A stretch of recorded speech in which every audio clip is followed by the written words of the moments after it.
let's see if I can get this to work. Probably shouldn't be like a massive success just getting a stream to work every day, but it does seem to feel. There it is. Oh, bada bing, bada boom.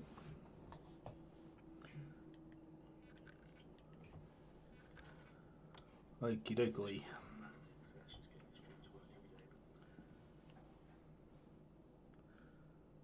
Let's do the sharey shares.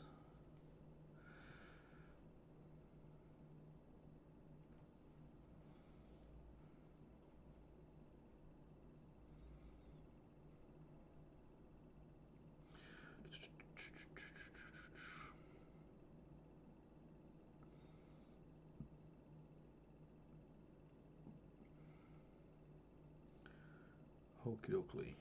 Almost there. Almost there.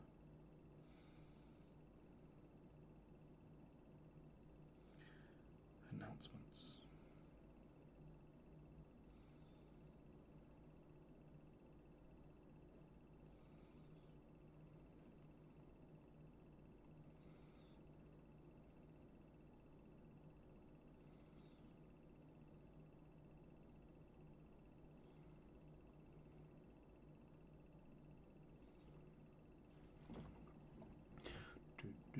Do.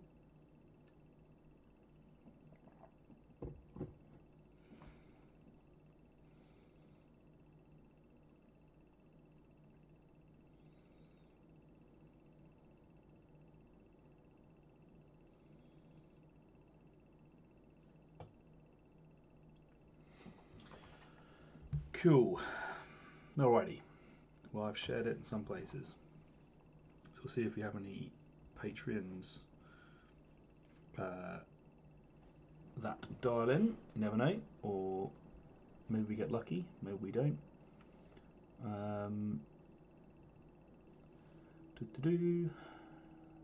Just looking at the quick patron priority questions outstanding. What was it say? Recording games.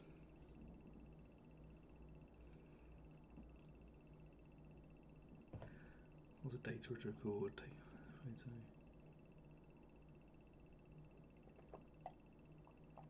It's got a cool idea.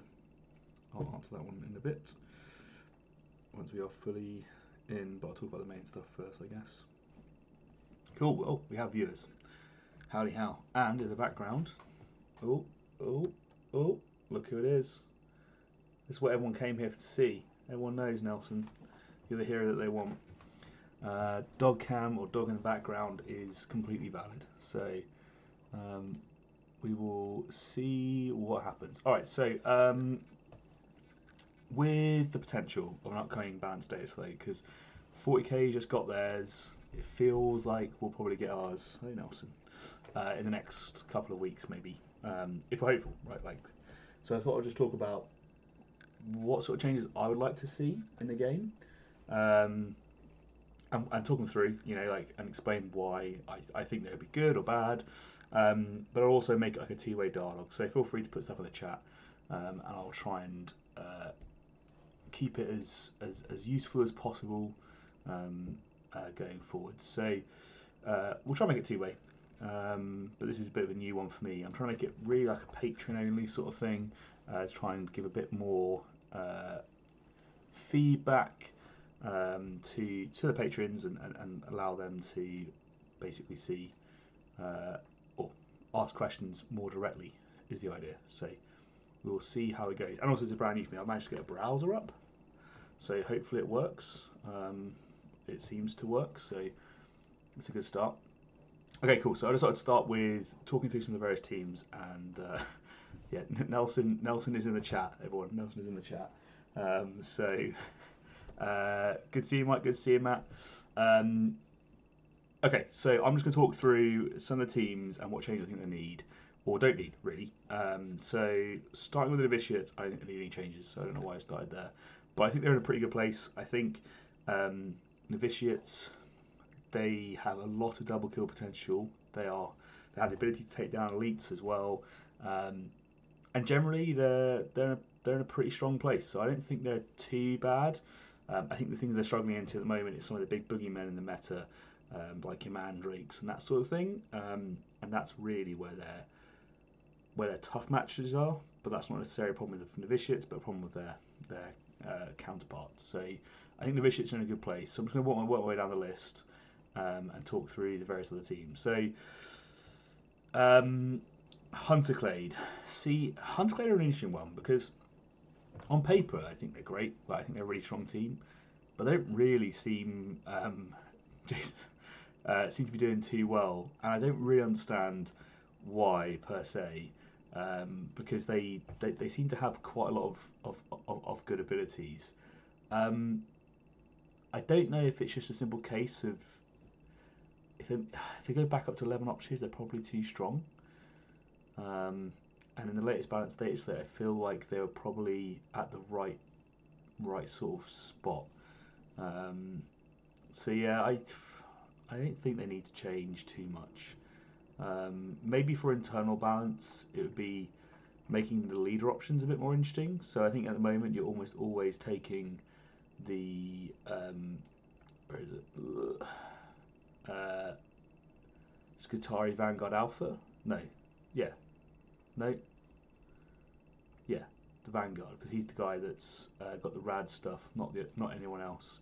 But they have a few other options. I think they could maybe make those more interesting. So that's what I think. Just internal balance probably for these guys, because that's probably where they're going wrong. We pay the HP's dog. Honestly, you do. Where has he gone? He's gone to the stairs now. Let's see if we can get him back in. Nelson, what's this? Come on. Everyone's paying to see you. Come. Oh, come on then. Can you get into the camera? No. There's no treats involved. Apparently, there's no treats involved. Yes, I will also give. In fact, do you want? As you've asked, Jason, I'll give my hot take on the termination teams right now. So, let's start. Well, actually, Jason, who would you rather I start with? The short dwarf team that's super slow, or the Brood brothers? Who do you want to hear my opinion on first? Because they are quite different, the two teams, I'd say. This is also squash, by the way, not a pint of red wine, in case anyone was worrying. That's for later on.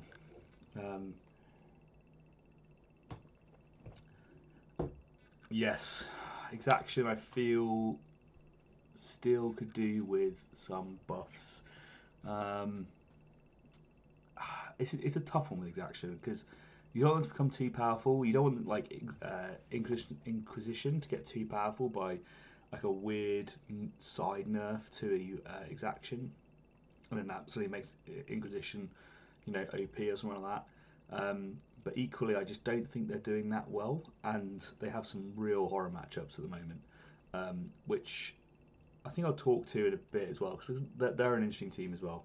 And I do believe this will be the last balanced data slate before the next edition. So I guess part of this could be what would you want to see in the next edition compendium, and how would you want these teams to be changed to reflect that as well. So I think that's probably a good place to look at this from the perspective of. So I'll quickly finish my Hunter Clade because I think that's probably where, and then I can put them to rest and I can talk about the new teams. So Hunter Clade, I think at the moment, like the team is fine. I think their equipment could use some help. I think just generically giving them access to some indirect weapons that are, genuinely okay or decent would be useful. I think the rest of their rules are fine, but I think the assassin leaders, the infiltrator and the Farstalker leaders just need to become more interesting. So just give them some additional rules. He's back. There we go. We are back to normal. Position established at window. So I like the idea of the arc grenade. I think it's cool, but I think they just need maybe something that's similar to this, but into into their primary means. Classic David adding the usual value. Thank you for tuning in. So I think internal balance for Hunter Clade is where they're at. The rest of them is fine, and maybe give them a few extra options. I think if I was to buff anything, I'd make the Rangers more interesting. I think the Rangers are currently pretty poor. I think the heavy limitation could just become cumbersome. A frag grenade, crack grenade sort of thing, I think would be pretty cool, and just give them that. But I think those are the sorts of changes that I would make, is getting rid of like the galvanic heavy and making that just 6-inch. So we'll go with something like that. Thomas said he's signed up for the tournament. Can't wait. Awesome stuff. It'd be awesome to see. Like, honestly, I'm so excited. So having just come from Bristol, which Matt will be happy to hear, I thought was a very, very well run event, and is competing for the premier of Kill Team Tournament Organisation Awards. So currently, obviously held on to by Jason with his relentless tournaments. Although he has finally become ceaseless. I'm very excited for the event, and there's a few more bits I need to get sorted for it. So for anyone watching that's interested, it's the 7th, 8th of September. It's in Newark. It's got a train line direct from London. It's got access routes from Manchester. You can drive from most places. There's parking on site. There's hotels in Newark or in Lincoln. So there's a good option there. You can bring the family up to Lincoln, let them go explore the castle, do all the sort of cultural stuff, whilst you come and have the real fun playing Kill Team in Newark. There's historical stuff in Newark as well. So there's loads of stuff to do. It's also not too far away from Nottingham if you want to go to Nottingham as well. And then the bar will be open late on the Saturday, so I'm trying to extend the opening of the bar so that we can have like a big social Saturday evening, so people can chill out, and there's a slightly later start on the Sunday, so people can have a bit of time to clear weary heads if they have one or two too many drinks, which will almost certainly be David, because I don't think I've ever seen him arrive at a tournament sober. So that would be a good start. But yeah, 7th, 8th of September, let's do it. All right, so Jason asked me for my opinion on the Short Kings, the dwarfy boys, and where they sit in the current meta. I don't think the rules are up yet, are they, on here? No, I should have probably preloaded some of those rules. I think they are, I don't want to say the worst team, but potentially the worst team. I think they're going to be battling with scouts, and the reason I say that is because I think they lack real killing potential. They've got a weird amount of durability, like actually quite a lot of durability, which is pretty cool. So they're going to hang around a lot, but I just don't see them being able to remove many models particularly effectively. Speed is going to be a bit of a problem for them. I mean, so for those who don't know, they have the resourcefulness ability, which basically means they can get, if they have 6 operatives, they get 2 points to lead generation another one, so 3 points a turn, which they can use to add APL models. Nelson decided he wants to start shouting at people. He also doesn't like that rule. He thinks it should just be 3 all the time. But yeah, so you're getting 3 APL buffs a turn, which is pretty cool, right? So normally that would be really strong, and you'd be like, oh wow, I can have lots of models that are 3 APL, because that's going to be able to generate loads of ability to do like double kills. But the difficulty is that this team isn't particularly killy either in melee, nor in nor are they killy in shooting. So the combination of those two things, right? So you can't shoot and kill anyone. Well, you can, but like not really reliable. And you're not going to be able to charge, fight, and kill someone, and then shoot someone else, because they're probably going to be in charge range. So like, I don't know how you use that APL efficiently. I think you're going to be using it just to go, I'm gonna move and then dash and then shoot someone, and then that's how you're going to be able to get those kills. So that's how I think they're going to be spending. their APL. That or doing mission actions. So I think those are the two things. So it's like they're going to play the mission pretty well, I think, because you're able to forward deploy turning point one, you'll be able to move on to all the right places. You'll have the APL to be able to do that, but you just don't need to kill anything. And sort of I look through their rules and I'm just going, cool. You've got a 6-inch range shotgun that hits on 3s, 2s on the leader, sure, and it's 4/4 damage. But you've got to get in range, and like when you compare them to say Exaction, I still think Exaction, by the way, have a similar issue of actually killing people, particularly when they have good armor saves. Like when you try and do that, it's like I'm going to move 4 inches, I'm going to try and shoot you within 2 inches, so I have a 6-inch threat range. Meanwhile, Exaction Squad are moving 6 inches, they ignore cover within 4 inches, they're balanced. Like those guys are just so much more effective. So I can see them just being like trading really poorly. And then when you compare them directly to their counterparts, like the Hearthkyn, right? It's like the Hearthkyn are faster, they're more durable, they have harder hitting weapons, they can double kill just as easily, realistically. Sure, they only have one APL for one comms method, but they also have that ploy to be able to go. The ploy being able to work as well. So like there's loads of stuff there which I think just means that they're just flat better than them. So yeah, I can't see like the Hearthkyn doing particularly well until all those things are sort of like addressed. Like they need to become slightly more killy, they need to be faster, they need to be more reliable. Yeah, it's a lot to change. It's a lot to change. I mean, this is early days though, right? It's very early days. So maybe I'm wrong on them, right? Maybe I'm wrong. Maybe there's a bit more to it. You know, like the sniper looks pretty good. He's AP1. He hits on 2s. He's 3/3 damage, mortal wounds 3, whatever. Like that looks strong, but he's also heavy. So he's only ever got like a 5-inch threat range unless he can get on vantage. And then it's like, cool. So now you have forward deploying advantage, and again against Hearthkyn, they're going to stop you forward deploying, right? So you're in this horrible situation where your alternative dwarf team is just flat better. Like they're just flat better. So I don't really know how they're going to be able to fix that per se. And I look at all of their individual rules, and I'm just like, there's not that strong, you know. There's not that strong. I do think their equipment's cool though. I think their equipment's really good. I like the fact you can change up the weapons they're taking and that sort of stuff. So that's pretty cool. But the rest of it maybe less so. To Tentacle's point, pub quiz. Yes, I think we should try and do a pub quiz on that Saturday night. No, that was Andrew who called my name. He just came back with some shopping, and obviously I've nailed it by being on stream instead, so that's gone really well.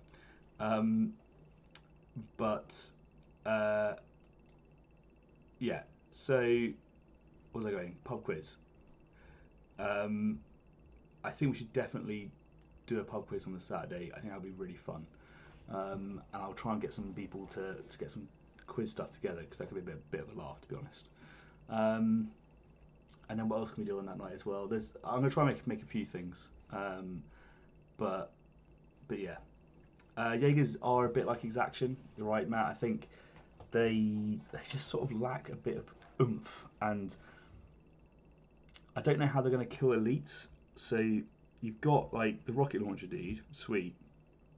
He's Colt ambush ceaseless if he doesn't move. Well, most of the time you're probably going to move before you shoot, generally, and then it's only AP1, so like you're going to be, yeah, you're not going to do much damage.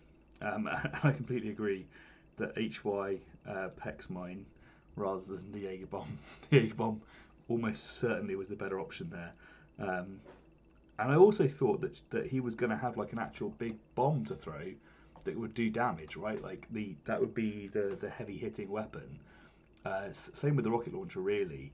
But the rocket launcher is just like a worse version of the rocket boy, right? The rocket boy does more damage, And again, like when you're comparing this team to say Commandos, you just go, okay, so Commandos have as many bodies, they're as durable, and they hit harder, and they have more ways of doing damage, and they have more APL well, they have more APL manipulation. They're the same, depends on what part of the game you're in. So yeah, so I don't know. I'm a little bit. I'm waiting out on them. I'm a bit worried they're not going to be too strong. Probably one of the worst teams of the game, I think. So yeah, not the best. Flip 180 though. Let's talk about some Brood Brothers. So could this be the best team in the game? So I was having a chat the other day where I was talking about how to describe it, like the different types of balances that you can have, and how we have effectively at the moment, or it feels very much like we have rock paper scissors balance system, right? So you can say Karskin's fine because they don't do very well into horde teams, shooting teams, or melee teams, but they can crush elites. And elites are fine because they can do really well into, let's say, horde teams, but they can't do well into Karskin. And we sort of have this sort of thing where we go around, and you can name it for quite a lot of teams. Like Pathfinders are really bad into, say, Fellgor. Same with Vetguard, actually. And you can kind of find a team where the matchup doesn't work for them, but they're better into the rest of the field. And another good example might be, say, Blades of Khaine versus elites, or Exaction versus elites, right? Like these are teams that are good into the rest of the field, but there's a certain matchup which they're just really, really poor at, and that's their scissors to their paper, or whatever you want to call it. And personally, I'm not a fan of it. Like, I don't like that balance mechanism, and the reason being is I feel like it can leave you in a situation where your tournament performance comes down to luck of matchups, and less about like individual player skill. Whereas Brood Brothers, I think, based on the rules and what I've read so far, have that flex of rules and flex of abilities to be able to play all of it, right? So they can do, like, elites, they have APT weapons, right? Against elites, they can take the Patriarch, who has like 5 attacks, hit on 2s, relentless, rending, 5-6 damage. So it's going to pull Marines apart. Potentially 2 hit against some Chaos Marines with their 12 wounds or Phobos, whatever, if they get a crit and your opponent doesn't. But even if you do, then they're probably going to still 3-hit you, so gross. And so like they can flex into killing elites really well, or they go, actually, I'm going to take the Psychic Familiars for Super Conceal, and I'm going to play the mission really well because it's loot. I need that GA2 loot ability, so I'm going to use them. I'm going to have the ability to win initiative because I think it's going to be really important in this matchup, or modify my initiative by using the Primus. That's a really strong like ability. They have the ability to overcome movement shenanigans because they have the ignore sort of the first traverse, and they can basically just go through and go, oh, I want to do this or that or this or that, and I can flex my team to be able to play the matchup, and therefore I don't know if they really have too many bad matchups. And it's like, I guess the question I would ask most people is with Brood Brothers, do you see a matchup where you go, that's unwinnable, like, or that is the scissors to the paper, right? And at the moment I don't see it, which makes me think potentially that they're going to be really, really strong, because you know that you can just win whatever. As in, like, it comes down to player skill again, rather than just that random draw. So for those longer term tournaments, like those long run tournaments, people are going to be really focused on taking a team like that. And then the problem with that is, because if you're a competitive player, that's your mindset, and you're thinking, I really want to win, and I want to go the distance. I think what we'll see is win rates and wins that follow, right? Because you don't want to take a team which is likely to lose, so or have a bad matchup most of the time. So I think people will go, oh, I'll gravitate towards this team because it's more likely to be more favourable in most matchups, and then we'll see them have a rise in popularity, and then as a result, we'll also see them, I think, win a lot, have a high win rate, and sort of skyrocket. And so that's where I sort of see that team going. I agree with Tentacles. I think the Patriarchs have a really interesting blueprint for Futures in the Kill team, with both double activations. I think that's awesome. I think it could be a really cool way to balance elites out going forwards. Like being able to say to an elite player, hey, you have these activations and you can use them in any way you want. This APL, and maybe you can split it over 2 activations, is really cool, and it might make 5 model elite teams more playable because suddenly you can have 10 activations. So you can move during your first activation, get into certain positions, and then just wait out, but knowing that you could then potentially move out again and start shooting, and that would be like a really good, I think, a really interesting mechanic of balancing out those model numbers and those activation numbers. Downside could be obviously is an increase in game length potentially, but it depends on model size and how that would work. Yeah, so Tom says that Goonhammer tournaments is a boatload of Brood Brothers, and I'm not surprised. I'm not surprised. They're the new hotness, right? So whenever a new team comes out, people will gravitate towards it because it's really interesting, right? And it has a lot of depth. Combine that with the fact that they're also really strong means that people are going to go, oh, I'm now more interested as well. So I think you'll see people want to do both. Just laughing at Bart's comment of the dog barking. Please don't jump in front of a car from Nelson's barking. That would be really awkward. I'm not insured for that. But yeah, so I think, and it is early days, right? We haven't seen any of the tournament results. We're sort of hearing quite early on how various teams are getting on, but I feel like that's probably the way that they're going to go. So I think we're probably going to see Brood Brothers skyrocket towards the top of the meta, and Hearthkyn Jaegers go to the bottom of the meta, and so you'll get that disparity, right? So which is interesting because they came out in the same box, and everyone always says they're balanced against each other. I don't really know how that sort of balance process per se goes because I haven't been privy to it. But I don't know if before maybe the Hearthkyn were too powerful and the Brood Brothers were too weak, and now we're 180 out or something, or maybe they were close and they got tweaked the other way. I don't know, but as it stands, they look like 2 very different teams.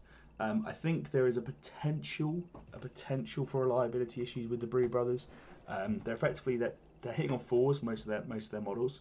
I know they have the sniper. I know they have the demo dude that has the grenades. I know they have the Primus that can hit on 2s, but I feel like a lot of their big AP2 weapons are all hitting on 4s, probably with balanced, and most of the time they might be able to get double balance as well. So I think that's probably what you're looking at when you're looking at this team for reliability, is where can you have the agitator and instigator, I forget his name, I think it's agitator, the guy that basically gives a 6-inch bubble of you get your crossfire token first before having to stack it afterwards, and then you get a free one as well. So you can have a free one from the agitator, and from deploy, if you switch from conceal to engage, you get a second one. So 4 is double balanced. It's not bad, right?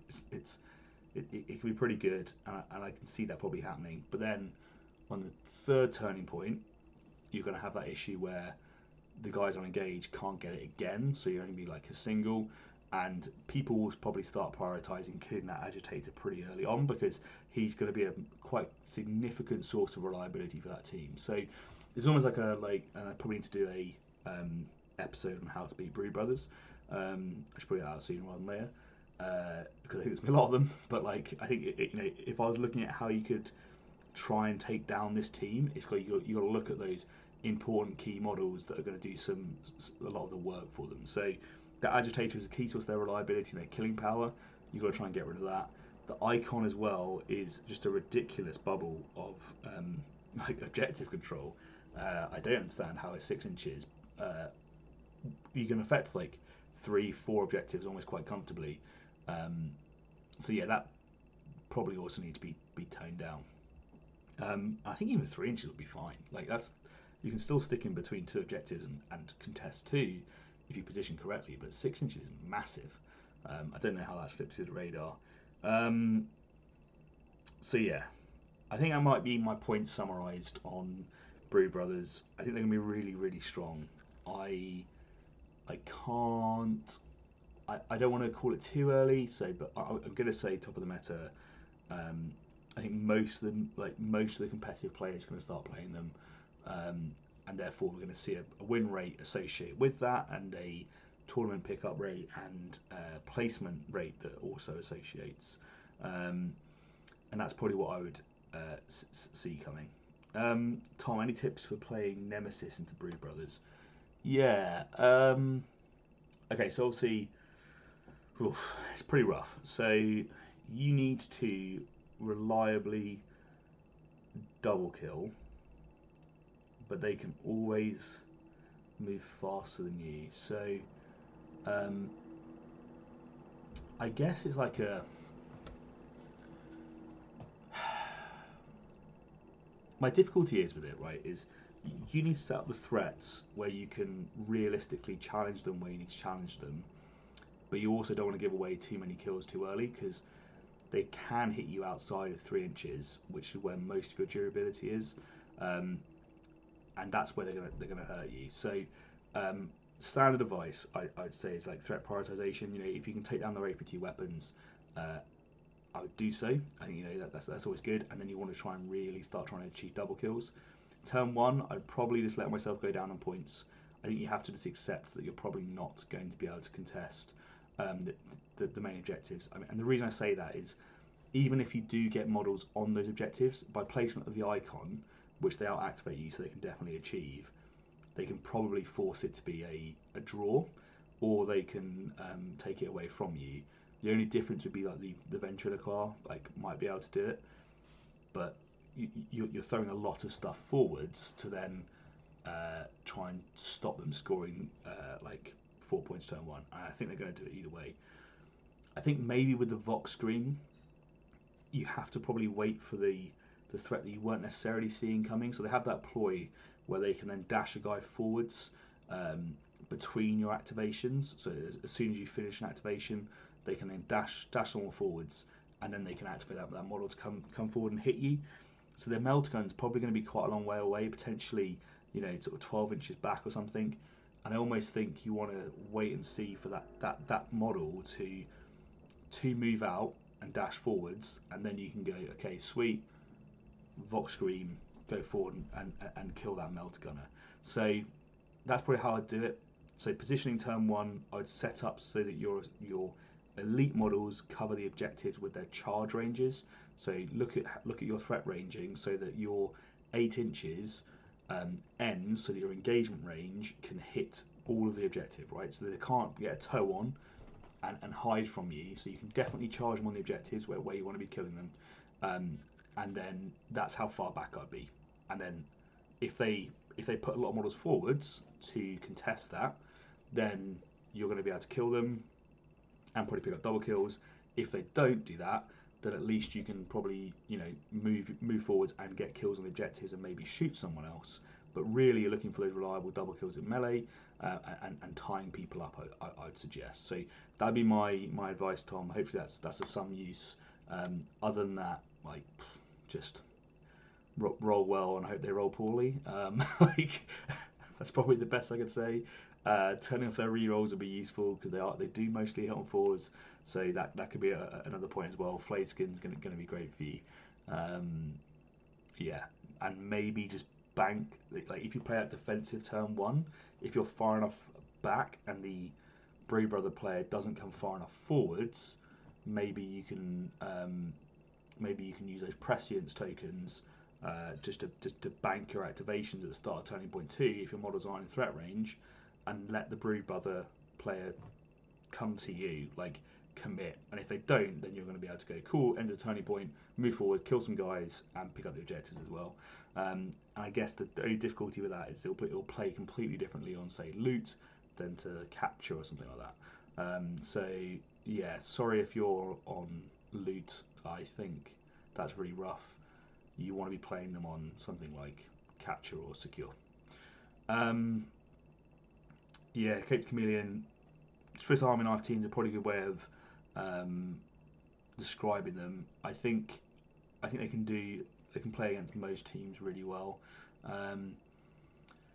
How will they do against Fellgor? I think Fellgor, they're going to be probably fine. I mean, like yeah, I think it'll be fine. Like, I think they can probably do the damage. You could use the Patriarch if you wanted to, or you could just take the Magus and just be like -1 APL to people, and just hand that out every turning point, and do mortal wounds just to get people into death range. So I think that probably also work. Hey Andy, thank you for the support. Good to see you. I didn't think you were doing much kill team anymore, so it's awesome to see you dying on in. It's not quite War Machine, but we're close. Okay, cool. Right, those are the new teams. I'm not going to stress any balance changes to them because they're brand new, right? So they don't need any. We talked about Divici, talked about Hunter Clade, Star Striders. I don't think this team needs any major tweaks. I think they're in a fine place. I think in a new edition, they should keep all of their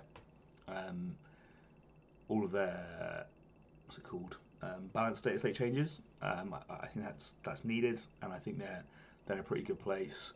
I think their abilities for the warrants of trade are really good. I don't think they need to change. Kill team all the time. Fair enough. I didn't see a Bristol though. Just saying. You have to come to the September event, Andy, and prove it in Newark. So I'll see you there because you'll kill team all the time now. The rest of it's fine. Like, all of these changes are fine. I think they've now hit the right place where they've got everything they need. Is there any ploys that they could change around? Not really. Like, I think they're pretty great.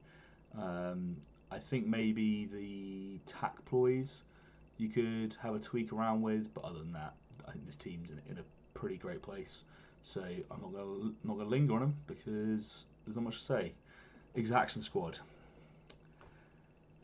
I did actually get to play Cyrac, so he had a clean run with his Galapox. I think he went against Nick Collins with his Commandos, but I don't know who else he played. So unfortunately, I missed that matchup. So there you go. He came first place, got a gold ticket, so it's all good. Good weekend all round. Okay. Where are we at? RBTs. My boys in black. Alright. I love this team. Johnny, yes, I am coming up to Sheffield GT, unless that was aimed at Andy. It is the Sheffield GT, isn't it? Just double checking now. Because it's Leicester this weekend for the Goonhammer, which I'm not going to, because I'm going to the Warhammer World narrative, I know. I mean, that is a shock for everyone. But I thought it'd be great fun. Like, a whole bunch of the Knots Kill Team dudes are going to Warhammer World, and I just thought that'd be a laugh. It's an opportunity for me to get Strikeforce Justian on the table, and there we go. Yeah, I think if Bart was at Bristol, then that would have been it. We need to nerf Bart because he gatekeeps all the best players from tournaments. All right, let's get on to talking about Exaction Squad. Okay, I think there is so many changes you can make to Exaction Squad. I don't know where's best to start, but I think if we look at their core rule, it's probably a good place to start. So I think, like, the route efficiency is great. I personally think that you could get around the melee reliability of the team by adding another line in this, which is if you are within 2 inches of a friendly model, that model can provide combat support. And the reason why I say that is I feel like that would be an interesting trade-off because the phospholumine range is 2 inches, blast range is predominantly 2 inches. It makes double charges really easy. So there's like a bit of a tactical payoff, but it gives you a tactical bonus, and it gives that whole like buddy cop feel of you have the shield dude moving up with the shotgun dude, and the shotgun dude's providing that support to the shield dude, not just by shooting the guy, but by also providing combat support, so they feel a bit more emboldened to make sure they take the guy down in melee. And I think that would be like a nice little like wombo combo to increase the reliability of those two models. Do I think that would actually change a lot of the team's problems? No, I don't. Unfortunately, I think it would just make them slightly more skewed into, being able to really defend themselves versus melee attacks. But it probably won't change too much because a lot of those things are just complete dice rolls anyway. And the amount of times my castigators charged someone with 4 attacks on 3s and still whiffed, it's largely irrelevant. Although it could potentially be 4 attacks on 2s with combat support. So I think that would change it necessarily, but I think it would help just make the feel bads of the shields better, because my god, they are a complete wild card, and I think if people knew that running into them they're going to die, they probably wouldn't do it. But because they're like, oh, but you only hit on 4s, and then you get like 3 hits that everyone just gives up. So yeah, going forwards. Yes, Bart, great point. I will mention the event lineup. There's a few to mention actually. Let me load them up, and then I'll do that as well. And I'll do it after I speak about Exaction Squad, because I know everyone's dying to hear my thoughts on Exaction Squad, having recently just taken them to Bristol. So just for clarity as well, so everyone understands where I'm at with them. I went 3-1. I had a good game against Pathfinders, round 1, where I think that's a good matchup for Exaction Squad. It was ITD, so that's good for me. I can turn off their rerolls. I can play around their reliability. I'm pretty sure it was loot or secure or something. Either way, it was the optimum matchup for Exaction Squad. I managed to get a sort of marginal victory. So, well, it wasn't a stomping. Like, it was just like a comfortable lead that I managed to sustain throughout the round. Next, I was into Night Lords, and I got whomped, like absolutely whomped. I sort of knew that going into it, I probably would get whomped. The reason is, and I think so. I think now, having played 2 games versus Night Lords, I think you are forced to go heavy on shields, but I just don't like the way it plays. So you basically go heavy on shields, not so that your shield guy survives, but so that you deal enough damage to the incoming Night Lord that they're then weak enough to be killed by someone on completion, right? Because they're all 12 wounds, and it means you probably do 8 wounds to them if you're lucky, maybe just 4. But like you can make them bounce, or you can make them pay for having done damage to you, which is the main thing. Because the first time round I went like more heavy on the shotguns, the grenade launcher, that sort of stuff, and it all just like whiffed. Like they made it throw up saves, it doesn't do enough damage. I just didn't have the killing power to punish my opponent, and he played it really well. He moved all the right models, all the right places.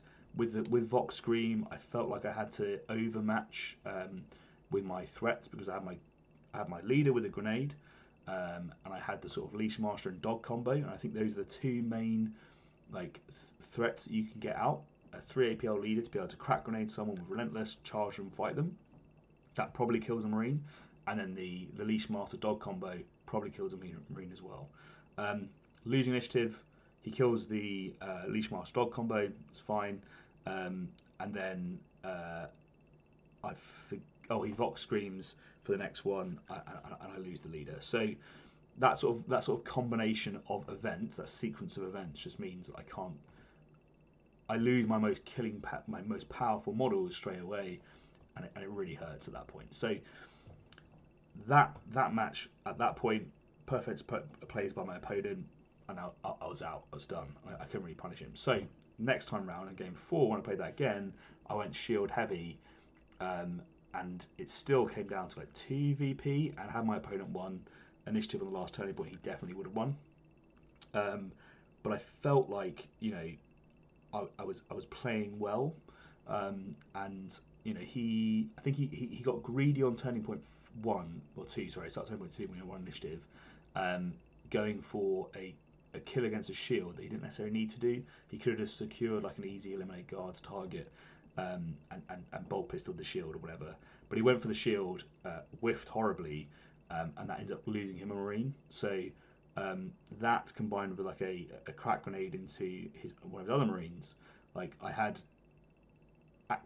action 2 of turning point 2, 1 marine dead and 1 marine on like 4 wounds remaining, 3 wounds remaining, and I just couldn't finish them. Like I just couldn't get the rest of the damage out. I think I eventually managed to kill the leader. I got another guy down really weak. It ended up with him only having 1 marine left on the board, and I would say that was probably due to like a significant misplay. On reflection, like by him right at the start, but it doesn't matter, right? So like, we need more than that.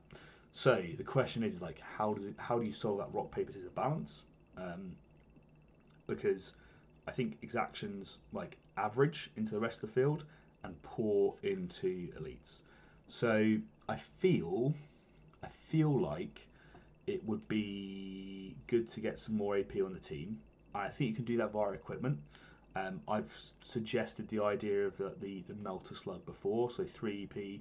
It makes it feel better because now you're taking less phospholumens, which most people hate to see, but it gives you an ability to then have some AP.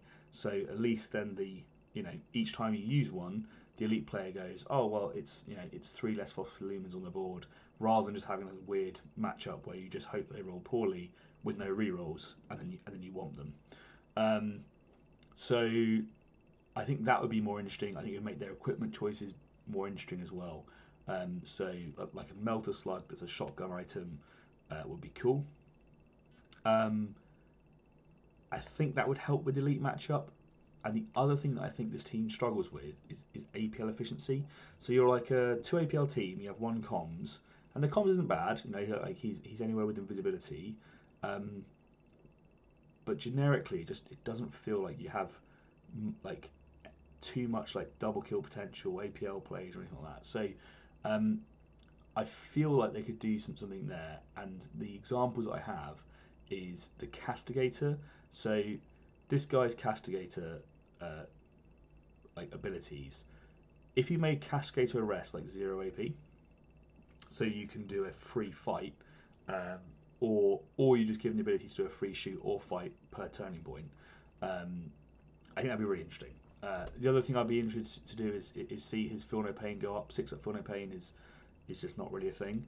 That would make him more durable. But I feel like at the moment the leader is like carries the team, and I think you need someone else to threat match a little bit going forward. So I'd like to see that as an option, and they probably shouldn't get all of these things. I'm just saying, because this would also buffing the Castigator, buff Inquisitorial agents, but I also think potentially in a good way, because Inquisitorial agents have terrible internal balance. No one's really taking on RBTs that much, so maybe giving them some stronger RBTs option we would see that, which would be cool.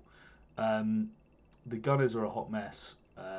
I very rarely take them. The Weber should just have Torrent as base, and should probably hit on 2s.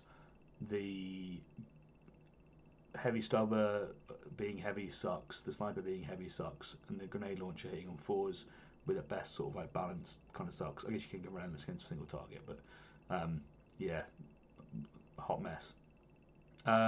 Dog's amazing, and the Leash Master's amazing. They don't need any changes. They can stay exactly as they are. The Mallocator is the next thing that I would change. This ability here, the Veriscan ability, right? So it's a really cool idea, right? Like select any opportunity line of sight, you then get to make a hit into a crit. Awesome, love it. But the problem is you're a 2 APL team, so you're like, oh, do I shoot my shotgun? Do I loot? Like, do I move and loot an objective, or do I, Veriscan someone? And it's like, I know he's got a free mission action, but it's just the amount of time that you go, why am I like just constantly? Like, I've never used this ability. Like shooting someone with a shotgun has always been the better option than stacking a buff that will maybe pay off later on. And you maybe have like 5 shotguns like that are available to shoot. I just don't think it's worthwhile. So This needs to be 0 AP because otherwise it would never get used. And then if it becomes 0 AP, the Malachite becomes a really interesting option, and then you'll suddenly see him taking quite a lot, even on missions where you don't have mission-based actions, and I think then it'd be really cool. Until then, I can't really see that happening. The Marksman, I think the only change here that you need to make is take aim, just make it add 1 to your ballistic skill, and probably put the heavy into the take aim and make this cumbersome. So the sniper should be like a, if you're moving and shooting, you should be hitting on 3s, and that's fine. And then if you take aim, you should be heavy, silent, balanced, no cover, hitting on 2s. Like, give them that proper, moment of the sniper's zoomed in, he's scoped up, and he's taking the right shot. But make it cost, right? So like, I think that would be far cooler than having what it is currently, where he's kind of like I don't know, he struggles to get into the positions you need him to. So you're rarely taking the take aim because you need to dash to get your shots, but then you're also not able to get like into range to be able to shoot someone because you're only moving 3 inches. So I think doing that would be really cool. So if someone does leave someone right in the open, you can punish them for it, and you can hit on 2s, you can be balanced, you have no cover, it's going to hurt. But other than that, you're moving around, you're hitting on 3s. I think that'd be cool. And by the way, I think that's a change that's happened for all snipers across the board. I think snipers hitting on 2s is a cool idea, but I think it should be more like if you stay still and shoot someone, you should get the benefit for that. So if you spend an AP to aim and then shoot, you're hitting on 2s, you get your mortal wounds, whatever it is. If you're just running around and shooting people, you should be hitting on 3s. Like, you shouldn't be hitting on 2s, because you're not that good. And that's how you can potentially differentiate better marksman models by the fact that they can actually move and shoot, rather than like your vet guard snipers and all that sort of stuff. Again, with all these models, the Revelatum, the Soul Guilt Scan, just make it a free action. I think a lot of these things would be really cool to have and really cool to use if they're not costing you the ability to play the objective. I always end up just moving and shooting with this guy, so I'm not using this. It maybe comes up on turn 1 as a bit of a threat, but other than that, no. What else? The rest of it's fine. So, just to summarise on Exaction Squad, where I think they're at.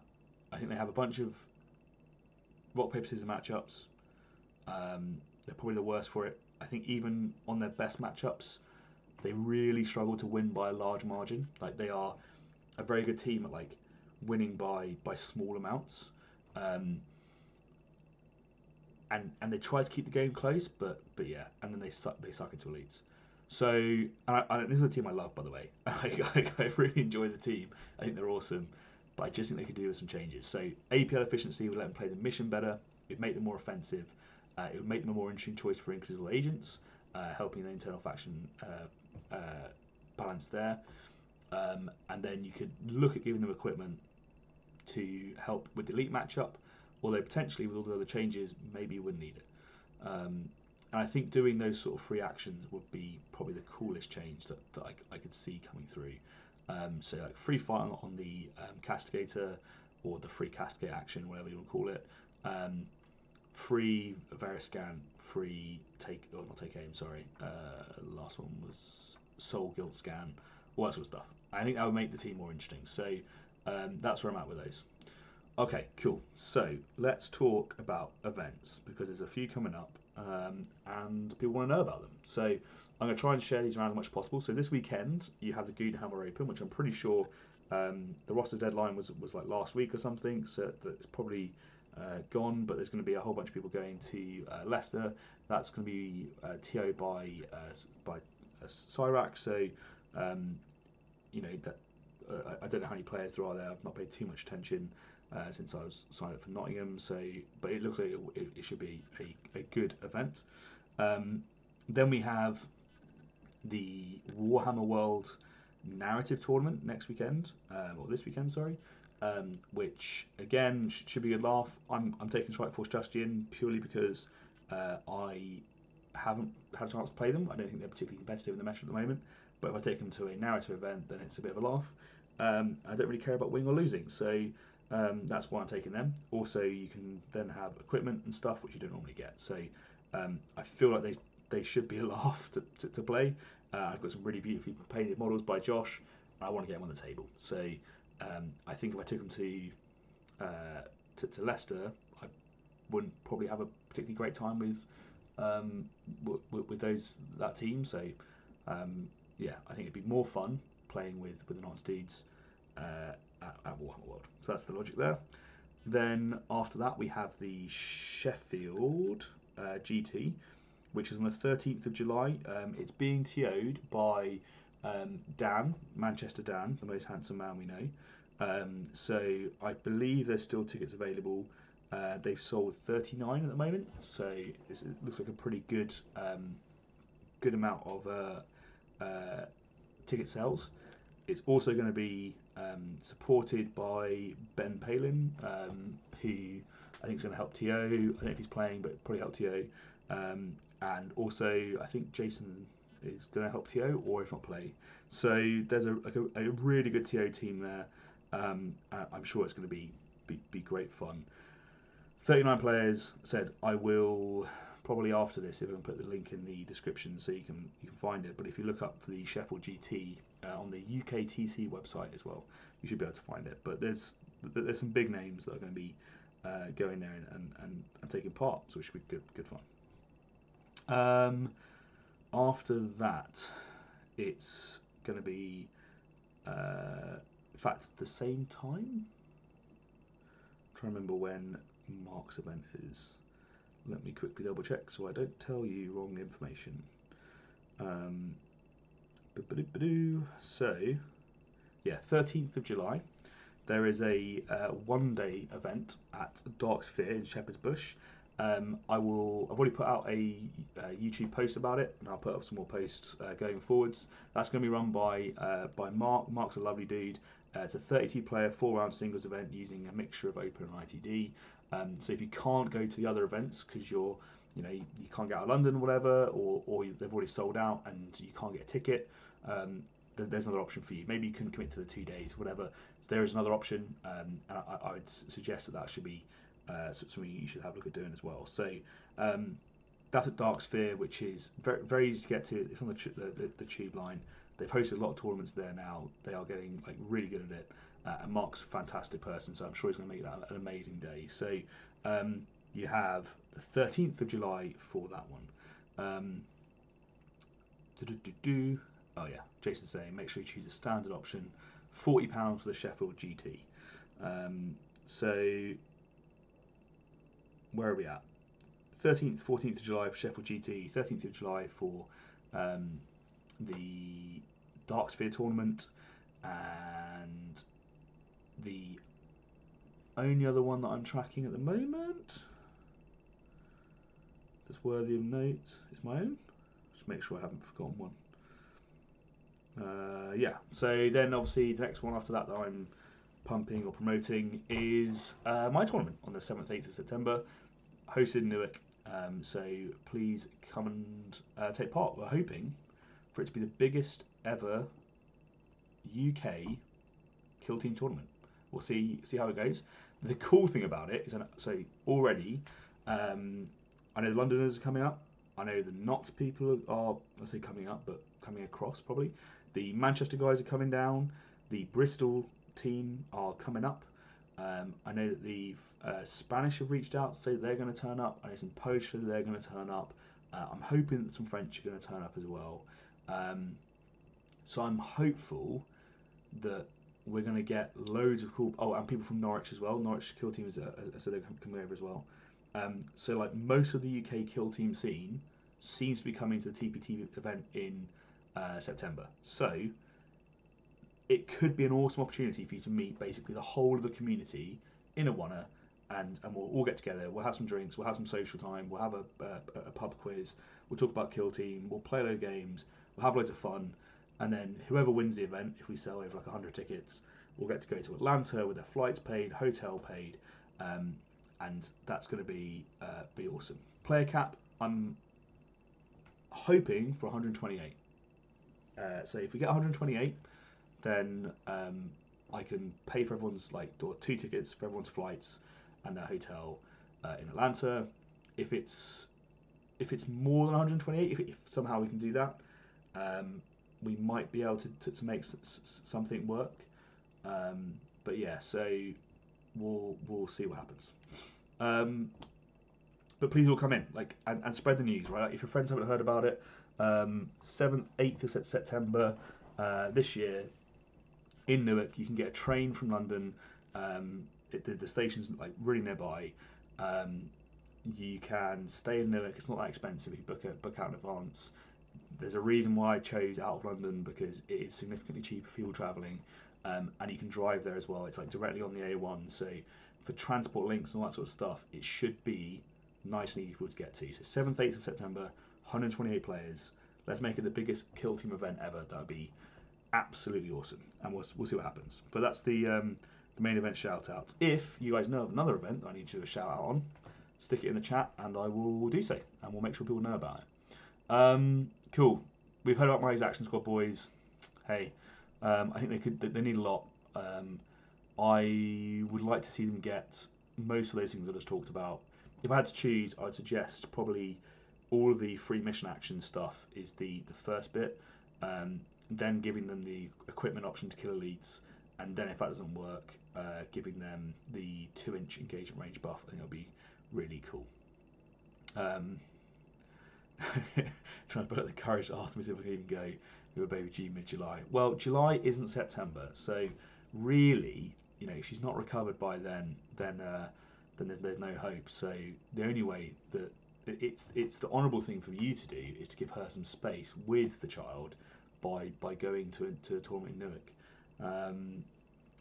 That seems scary close to potential new edition. That is a great question. I will put it in the pack. I'll put a caveat that if there is a completely new edition, we will make a decision, right? Depending upon how far it comes out, because I know that it will probably be.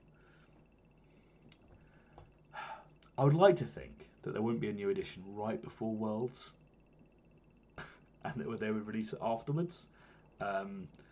But maybe they will. We'll see. If there is a new edition, I'll be sensible about it, but maybe it might be one of the last major send-offs for this edition. So you don't want to miss it, right? And it could be the start of something amazing. So we'll see what happens. LBGA in Nottingham. Would you bet for running one there? Sure. Let me know the details, dudes. I'm always keen for more tournaments, and we'll see what's available. I mean, Jason is pretty well connected with, I would suggest, most of the entire Nottingham scene and the surrounding areas, so we can probably make it work. We do need to nerf mandrakes. We'll talk about that in a second. What do you think about Warp Coven? If you hold on, we will get there, because I'm going to try and run through these as quick as I can, because I'm getting sidetracked. All right, let's do breaches. I think generically breaches are fine. I don't think they're doing too well at the moment. I don't think there's too much that they need to change for the new edition, to be honest. I think if you were to tweak them, I think the Blitz Grenade feels bad for a lot of people, and I would probably look to how they could mitigate that going forwards. Weirdly, I think the thing that this team struggles with most is fighting against elites. I don't think there's really a way for them to solve that. So yeah, I when I look at their rules, I'm always like, this team's fine. They can do all the stuff that you want to do. I don't really see too much of an issue. I would like the skull to be more interesting, because I think the skull currently doesn't get taken very often. So I think the interference pulse needs to be more reliable. and maybe just make it visible within 6 inches or something like that. I don't know, like I guess if it's in the line of sight, you hit on 2s, don't you? I don't know, like they're fine, but the skull's fine. Like, I think it needs to do more damage if you want to lose an operative. Maybe make it a smaller blast, but it does more damage. I think that's probably a cool thing. But at the moment, he's such a niche pick. I just can't see him really ever getting much use. The cat surveillance thing, I think, is how probably all removal from heavy cover should work. It should be a 2-stage process that people can't just do straight away. I think that's probably a good way of doing it. But other than that, I think they're fine. They can stay as they are. They don't need any buffs or any nerfs, in my opinion. Inquisitorial Agents, they need like internal balance changes. Everyone's content. Nelson's back, so we're all good. And everyone was worried about it for a while. Okay. The problem with Inquisition is the only reliable way to play them at the moment is with breaches, and if you nerf breaches, this team I just don't think is going to work. They don't so their ploys, they're just not great. So you denounce once per battle, cool. Quarry, fine. You're never using irrefutable jurisdiction. You rarely use intense scrutiny. So strategic ploys, you have 2, one of which is once per game, one of which is every turning point, or is turning point 2, 3, and 4.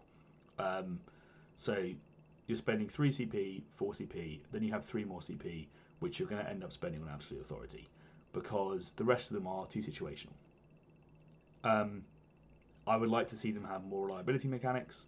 I think you could use intense scrutiny to give a reroll as well, or something like that, just to make their shooting a little bit more interesting. As it stands, it's very rarely used. So I think maybe if you had it where any operatives within 4 inches of truth have an engage order, and if they are not in cover, then you get a reroll, something like that. Boom. So if you can get close to them, you can get balanced. So their ploys, I just don't think are great. I think the team hinges on you being able to shut down other people's ploys, which is for some teams really impactful, and for a lot of teams just isn't. And then they're not particularly reliable, and their strat ploys aren't particularly great. Denounce, potentially you could remove the once per battle for Denounce, because or make it 1+ CP, probably better, and then obviously remove the once per battle. Yeah, then they just need like so much internal balance work to make them better.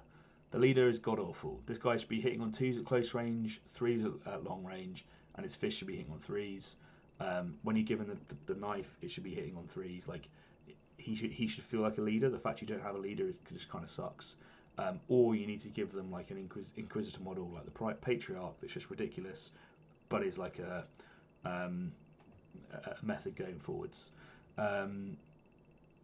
Yes, Kate Chameleon, 100% agree. Like if you don't take, like if you take sisters or you take anyone that doesn't have a comms, then you're nerfing yourself with this team.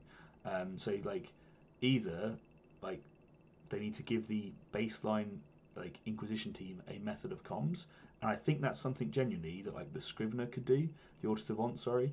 I feel like that could be this guy's thing. Like he sits on an objective and pumps out at APL, because at the moment I don't think he's that great. I mean, this irrefutable report thing is pretty cool.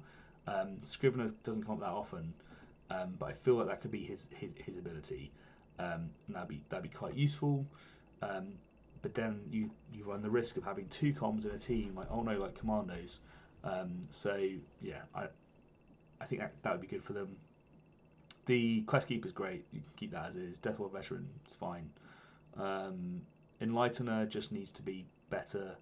I feel like having some sort of either double parry or fights first or something like that on that model would be cool.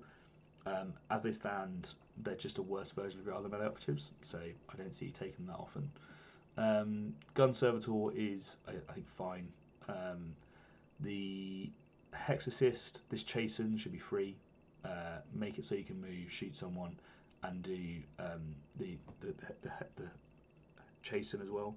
That then makes them able to actually get out and do stuff rather than just being like a one-trick pony. Like just basically using 2 APL to take away an ability, like a single ability, it's just it's not great. You got to move in range and you got to do it. So that's why it's 2. Mystic's great.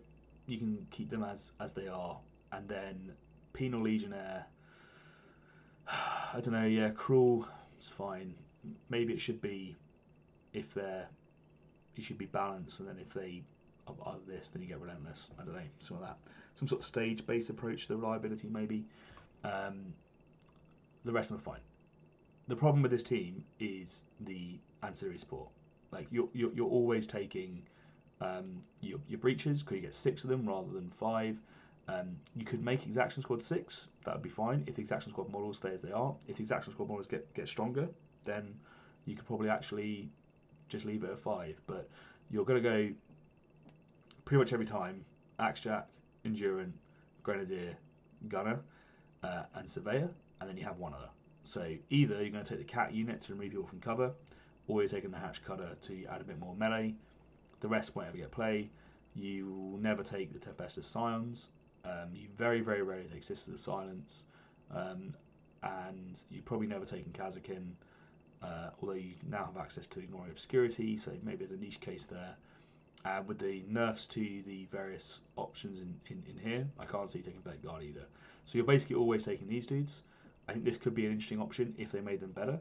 They have like some weird picks at the moment, like against, I guess, like elf teams with the 4/4 damage. There's potentially some stuff there, but generally you're just always better off going for the extra activation. So they're a team that I think really could do with, like for next edition in particular, a complete refresh of their ploys. And the ancillary support could be better balanced internally with them, because at the moment they're not great. Okay, let's go on to Kazakin. Kazakin is sucking against everything that isn't elites, and this again is like the rock paper scissors argument where I just don't think it works. I've heard a bunch of things like, you know, can you change up their ploys? I think a lot of their caveats in their ploys could just be removed. I think that would help. I think things like safeguard, just make it an extra retain. You know, defensive strats in general, I think could just be better. I think Annie made a really good point on retaining dice and that sort of stuff going forwards, and I think that's where the defensive strats need to be. Like if you're spending a CP for like a condition-based defensive buff, it needs to be better than just rerolling ones. Like at the moment, that just sucks. Reposition you should probably have to do on 20.1. I don't really see why you can't. It'll let you get more board presence, sure. Otherwise, it'd be fine. All of their ploys currently work like they're better against elite teams. So if you're already activated, you seem to have more buffs. They should just change that so that it's against like a ready model, and then it becomes better versus horde teams and less good against elites. That would be better, because if you did if you become really good at killing guys that haven't been yet, then that's going to be I argue more useful most of the time when you're in like an initiative battle, whereas you don't want to be killing elites that have already activated. That's how it should work. And then just like, so I would say you should remove the gunner restriction. So I think you should be able to take the like heavy, because okay, so you can only take 3 gunners and a sniper. So you're always taking the sniper. I don't see why you wouldn't. So you're taking 3 gunners. So you're always taking plasma gun, metal gun, grenade launcher, maybe switching the grenade launcher for the hot shot volley, right? Like this is the debate between these 2 weapons. And I just think that like most of the time, if you just let them take all 4 of those with the sniper, it wouldn't be that bad. Like they're gaining a hot shot volley gun over a trooper. I think it's fine. Like, and it would just give them a bit more of a long range like punch. or they're taking a flamer, which again is totally fine. So I feel the gunner restrictions like unnecessary for this team, but most people have probably already built them, so it's not gonna it's not gonna help the people that have already fully committed to a 10-man team. But you know, hey, maybe that's the way to go. Also, generically, so when you look at the difference between like this team and say Star Striders, right? So Star Striders have someone who has a free fight, someone who has a free mission action. They have a way to get +1 APL, and they have a 3 APL model, right? 4 methods of like additional AP per turn, and they get the free shot, right? So 5 additional methods of like pseudo increased APL. This team has 2, and I just think that like you shouldn't have all these abilities that just kind of suck with like costing APL, because you just don't have the APL to do it. So you're a 20 APL team, you can't afford to be spending APL throwing decoy grenades like or stun grenades, all that sort of stuff. Like you just need to do damage. So I think that's where they could potentially make this stuff better. So maybe you could spend elite points to gain APL, or you could look at making things like the Warden or specs free, because if that becomes 0, then your Warden's actually going to be able to go around and shoot people, and the hotshot lasgun probably isn't that scary to elites. So yeah, something like that. But they just need APL efficiency. I know you could like buff the combat knives and stuff, but I don't think that's why they're losing. I think they're losing because you get into a trading game and you can't threat range properly, and you're reliant on the comms. And once your 4 gunners are dead, or 3 gunners, then you're out of threats. So yeah, I think that's probably how I'd try and skin it. I think more like future edition, just completely redesign the team's elite ability. Like give them make them just hit on 3s. Get rid of the elite dice manipulation and just make the elite ability give them free actions. Like and they can spend it in various ways. Maybe they can spend it to give balance to their guns, or they can spend it for a free mission action or whatever, and make it more like the Acts of Faith for novitiates. I think that'd be far cooler. So yeah, I think that's where they are right now. Vet Guard, hey, I think they're actually still good. Like I know that they've been hurt by those nerfs, but they're a point scoring team, and that's how they win. I know it's like a weird one, and it's like, oh, I just throw bodies at the objective, and that's how I win the game. And it might not feel great for people, but it is very Krieg, right? Like, I think they play the way they're supposed to play. What I would like to see for changes to this team, however, is the less taken options be made better. So like the Bruiser, I don't think I've ever seen the Bruiser really get taken. I think he should be better. I think the hardened veteran probably should go up to like 4 attacks with his fist and become more of like a melee model. I think that'd be quite interesting then. And the zealot as well needs to be a better option as well. So all the models that don't get taken need to have buffs, and that's probably the best way to go. Cheers, dude. Thank you. Alex throwing in his praise. But yeah, so I reckon if they did that, then actually it'd be a significantly better thing to do. Like the fact that you have a melee model that only has 3 attacks and it's 3/3, like useless. So just make this actually decent, make the other options better, and then suddenly they'll become really interesting. I think that would work well. All right, let's push through. Don't talk about them. Okay, Intercession Squad. I've got an interesting idea for this. I'm interested to hear what people's thoughts are. So it's under tactical points. Adaptive tactics. So this bit where it says use this tactical point and select kill team step. This bit is what needs to go, and it needs to say instead use the tactical point when you select a model to activate. Change one of your tactics, and rather than for the battle, for its activation from the same category. And you can probably remove the category. I think genuinely, if you gave Intercession players the ability to choose between any of these during its activation, or during that turning point, it'd be so much better, right? Like, imagine you spend a CP and you can suddenly fall back for 1 AP and shoot people. Like, so cool. And you'd have to get to the end of the turning point. But like, spend a CP, you are more defensive. Spend a CP and you're better in fighting and combat, whatever, right? Like, all of these things, like, if you could change this for the turning point for a model, obviously this one wouldn't work, the wounds characteristic. I think it would just make them so much better. Like, it would make them so much more interesting to play as well, because it would just give them a huge amount of flexibility as a kill team. So that's the first thing that I think they need to change, because at the moment they're kind of vanilla and boring. And if they did that, I think they would actually become a lot more interesting. Other than that, I don't think there's too much more you can change with this team, other than sort of help them out with the rest of the meta. Obviously, if they change like the core rules, where maybe you can, dash with your Overwatch action or something like that, then maybe that would give them a bit more.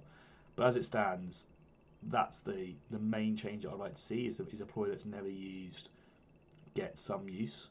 I think if you did that, people would use it.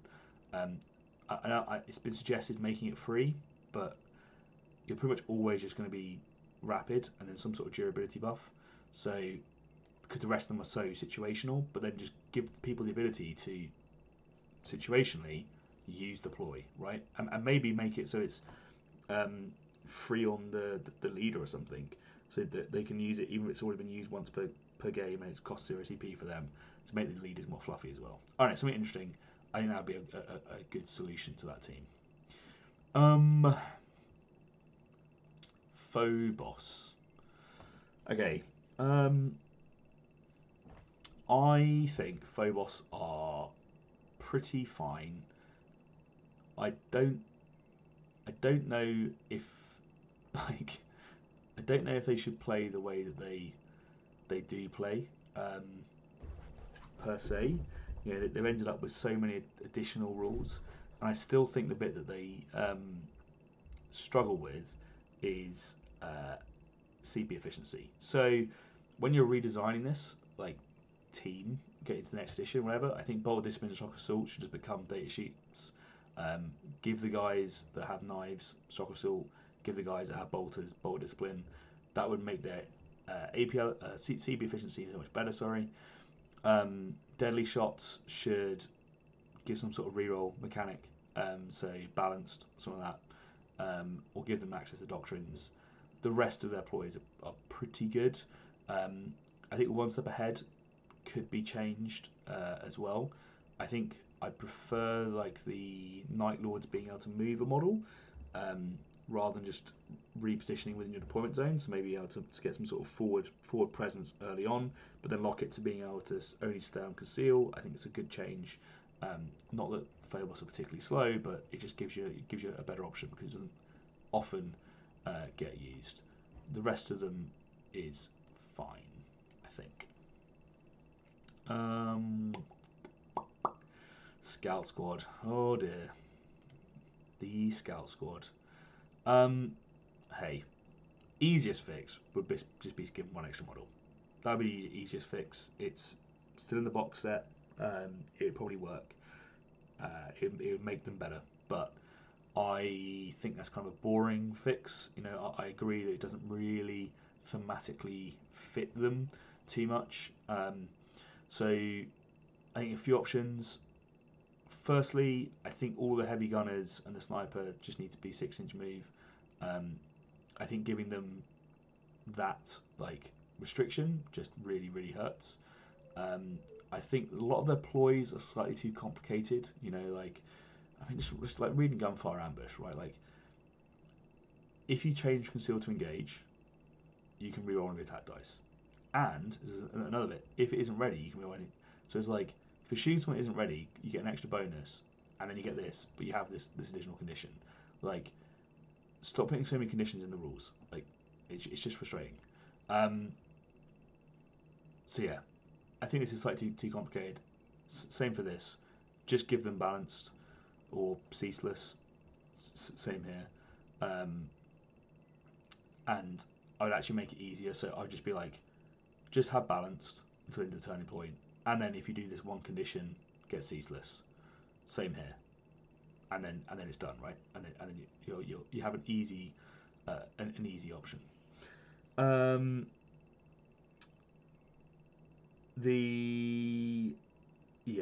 Like I also wonder if the other option with this team is you go like the other way. You take them down to 8 operatives, but they all get like a free fight or free shoot per activation, and you actually take more away, but you make each one better.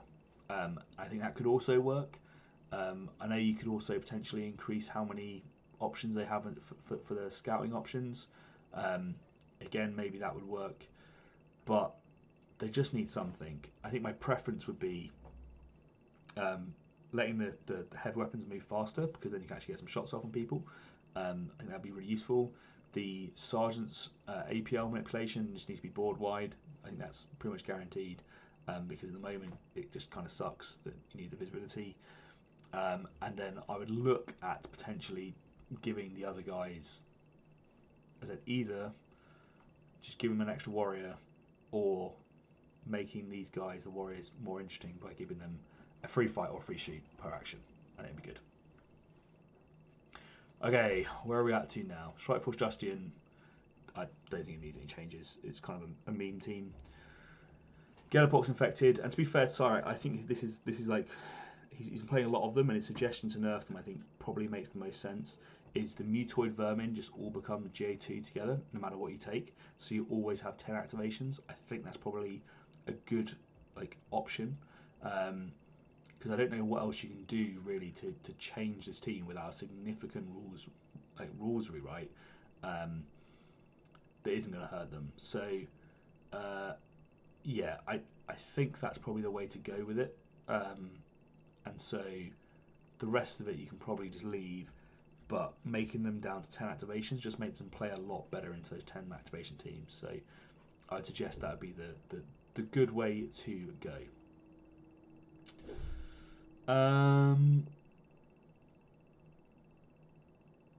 Equipment options I think would be a great genuinely for Justian, giving them some equipment would not be a bad shout, and some faction tac ops as well. That's probably a pretty good way of looking at it. Legionary, real quick, just remove the roster option from Arc Chaos. Aegis option. Legionary need the ability to flip between an invulnerable save, and a Nurgle. Those two combined is what they need. So I would suggest definitely doing that. The rest of it, they're probably fine. You could go down the Night Lord's route of having both their fight twice and shoot twice into a single ploy. And to be fair, going forwards, I think that's probably the way that most elite teams should go. Like, I think it can be too CP heavy otherwise, and it gets painful. Blooded, I think Blooded are fine. You know, I think they're just doing well at the moment because they are less of the rock paper scissors than anyone else. Oh yeah, tentacles. You're right. Butcher does need some love. Internal balance, he's garbage. Like, I don't know why they made him so poor. 5 attacks would help. Hitting on 3s would help. Those sorts of abilities would be good. The rest of them, I think, is broadly fine. The warrior should have a special rule. I don't know what, but it should have one. Maybe Mark K or something. Gunners are fine. Fine.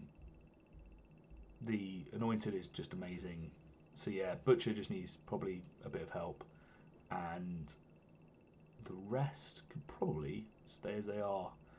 Yeah, the rest of them are fine. Maybe actually the Chosen could get a bit better. I think if his wounds should be he should regain more wounds, maybe 4, because then he can very easily kill stuff in melee, and it would increase his durability. Because at the moment the champ is just flat better. The champ is just flat better. Cool.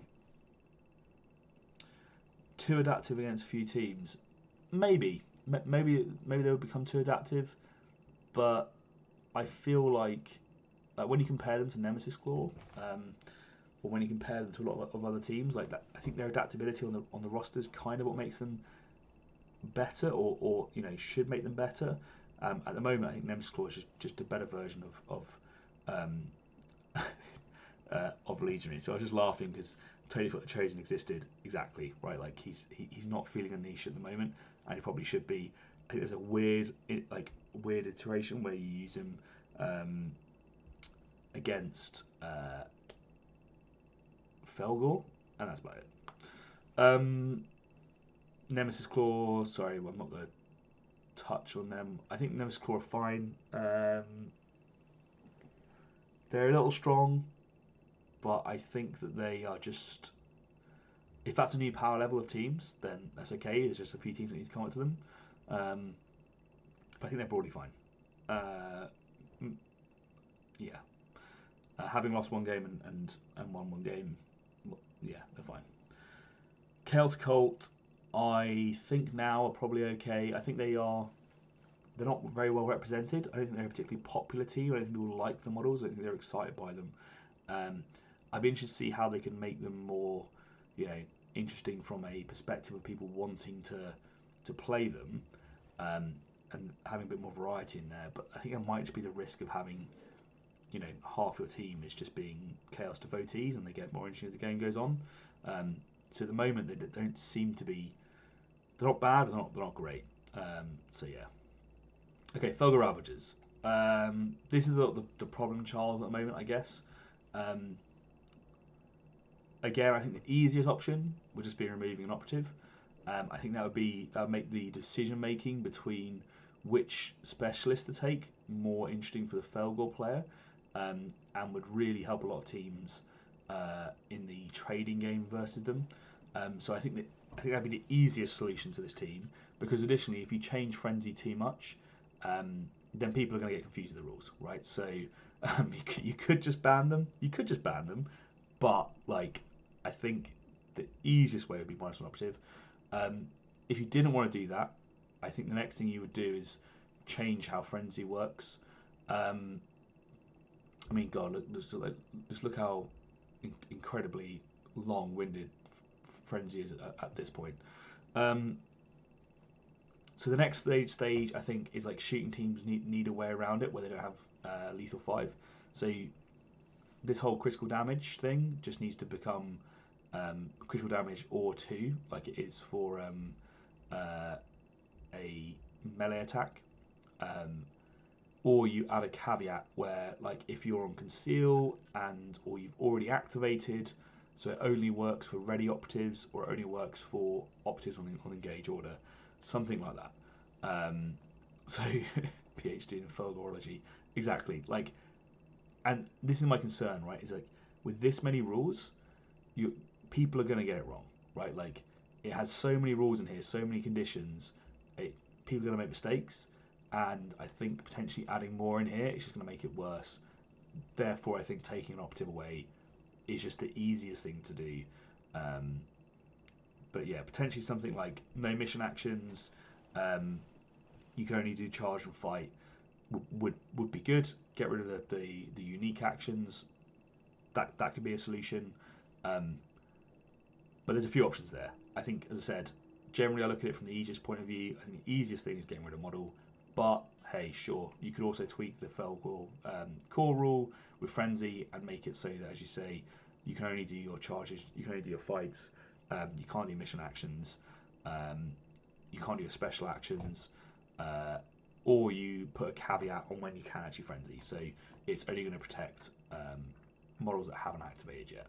And I think that could be another way around it, because then at least you know, all right, well, I'm not going to kill these guys. I'm just going to kill the guys that have already been this turning point, and it stops you just from just yeeting models forwards into your opponent and not really having to worry about it, which kind of feels like how they play now. Warp Coven. I think Warp Coven have finally got to the point where they are playable. I think the sad thing about Warp Coven is they are just too complicated, and I think that's the issue that the team has, is A, they're too complicated, and B, the sorcerer are too task saturated. And the issue with that is because each sorcerer is locked into these disciplines like Destiny, Temperic, or Warpfire, It's hard to have the right source in the right place at the right time. It might make them too strong. Genuinely, it might. But I think just letting all the sorcerers have like any spell would probably be the way forwards. Like just get rid of discipline restrictions and just say you can do any of these things, but each spell can only be done once per turning point. I think it's fine, and then it would just let you have more flexibility, right? Like it would let you heal yourself if you were the right model. It would let you put ephemeral instability on the right player. But like at the moment, they're just so complicated for what you get out of them. Yeah, the kills do tend to completely agree. It is right. It's like I just hope that you know your rules because I don't because there's so many of them. And then like when you're trying to play competitively, like understanding if they have played it right or if that is the right model. And it's like yeah, the guy that's got this arm or the bird arm is the guy that's got this discipline and blah blah blah. So complicated. Like remove that level of complication from the game by just saying they can all do any of these abilities, but they can only do them once per turning point, and then maybe cut some of them down. And then yeah, like just get rid of the boons for roster. I generally boons are a bad thing, so just let anyone choose any of these boons, and let them use any of the psychic stuff. It just reduces the complications, and then you can say, yeah, this is my guy. He has this boon, but I can do any of the spells. It just reduced that brain sapping capacity drain that the team has for both the player and the opponent, which is why I think it's the current issue with Warp Coven. Yeah, make the brain rot. Dude, I get it, and I don't blame you. Like, there's so much to think about with this team. It becomes really tough. I think Icon Bearers being slept on a little bit by some people. I think Icon Bearers may be more of a auto take than we think, and the Zangors now are in a really good place. Like the Zangors are good. So balance wise, I think they're good. Like I think they can do it if that makes sense, but they're just too complicated, so they're not worth it. So I feel like making it easier would be better, and then you can tweak from there, right? Like adding more complication to the team probably isn't going to help in the long run. Maybe it will be, right? But like Warp Coven aren't winning that much, so like they're not winning that many tournaments. I know that they've done well in Oz once, but I don't hear people, you know, saying how great they are that often. So yeah, all right. Corsair Void Guard. Hey, this is like the perfectly balanced team, as all things should be. But do you reckon we'll get rid of the White Dwarf teams? Ooh, good question. Do we reckon we'll get rid of the White Dwarf teams? So that would be Void Dancers, that would be Hunter Clade, and that would be Warp Coven. I don't think so. I don't. I can see the logic, right? It's like in the next compendium, they would only have the books, but I feel like in the next compendium, they would add in the teams that they've lost or failed to get bespoke teams for and give them a refresh. And by that I mean like Tyranids, I mean Custodes, who else is there that hasn't got a bespoke team yet? Grey Knights, there's more that I've forgotten, can't remember who else there are. But those I think they would take the opportunity to give those teams some more bespoke love. To me, would make the most sense. If you're going to rewrite an edition, giving them those extra abilities would make the most sense. So no, I don't think they'll do that. I think they might just rejig Death Guard. See, I knew there was one out there. Those sort of teams, right, are the ones that I think would do well by having a compendium refresh with like bespoke rules that wouldn't be that difficult for them to add, and it doesn't require them to do too much on top of it. So yeah. Voice Guard, God, I don't know, man. Like, I kind of wish that they were reliable, but I think if they were reliable, they'd just be too strong. So, who knows? Who knows with these guys? Like, they're probably at the point now where you just leave them, right? Like, they're probably fine. But I do kind of wish They just had a little bit something else. I don't know what that is, but maybe it's like this sort of take aim thing. Maybe if each of the guys had that, that'd be cool. So you get some reliability, but it costs APL. I wouldn't mind that. Then you could dash, take aim, and shoot with a blaster and that sort of stuff. Yeah, that'd be cool. Like, give them take aim. But also, okay, one change. This remove, like kind of hunter remove from heavy cover thing, is just god awful. Like, I don't understand how they've managed to make this like this. It needs to change. It needs to be, if you fulfill all of these conditions, it needs to be a 2+. Like, that seems fair. Or automatic. If you can do all three, it should be automatic. And then each one you're not doing should make it a bit better. Balance on pistols, yeah, maybe. I think if it was like a take 8, if it was like if you spent an AP and then you got balanced, it'd be okay. Because then, like, they're not particularly action efficient like team anyway. So I think that'd be cool. But like this, right? Like, I think this is fine. Can't perform it within 3 of any operative as well. Perfect. Like, I think that'd be absolutely fine. That rule team wide would be cool. Cool. That's Corsairs. Generally fine. Alright, Blades of Khaine. Boom. The bird's a great talking point. It never works. Yeah, I know. And that's why I think it's the issue. But I guess it does give you something to laugh about, which is good. Or to blame the loss of the game on. So we can't be taking away people's excuses. I just don't like that sort of complete chaos randomness of like I've thrown a model out there, I've fulfilled all this criteria, and it still hasn't worked. Okay, I have a few changes that I think will make Blades of Khaine playable. I think 3 major changes. First major change: make the melee dudes 5 attacks. Simple as that. Like, just give them 5 attacks. It's cool. They can all have 5. The Striker Scorpions and the Banshees, they can just have 5 attacks. That's the first thing. The Exarchs already have it. Cool. No issues. I would... Okay, maybe there is actually another change. I have another change.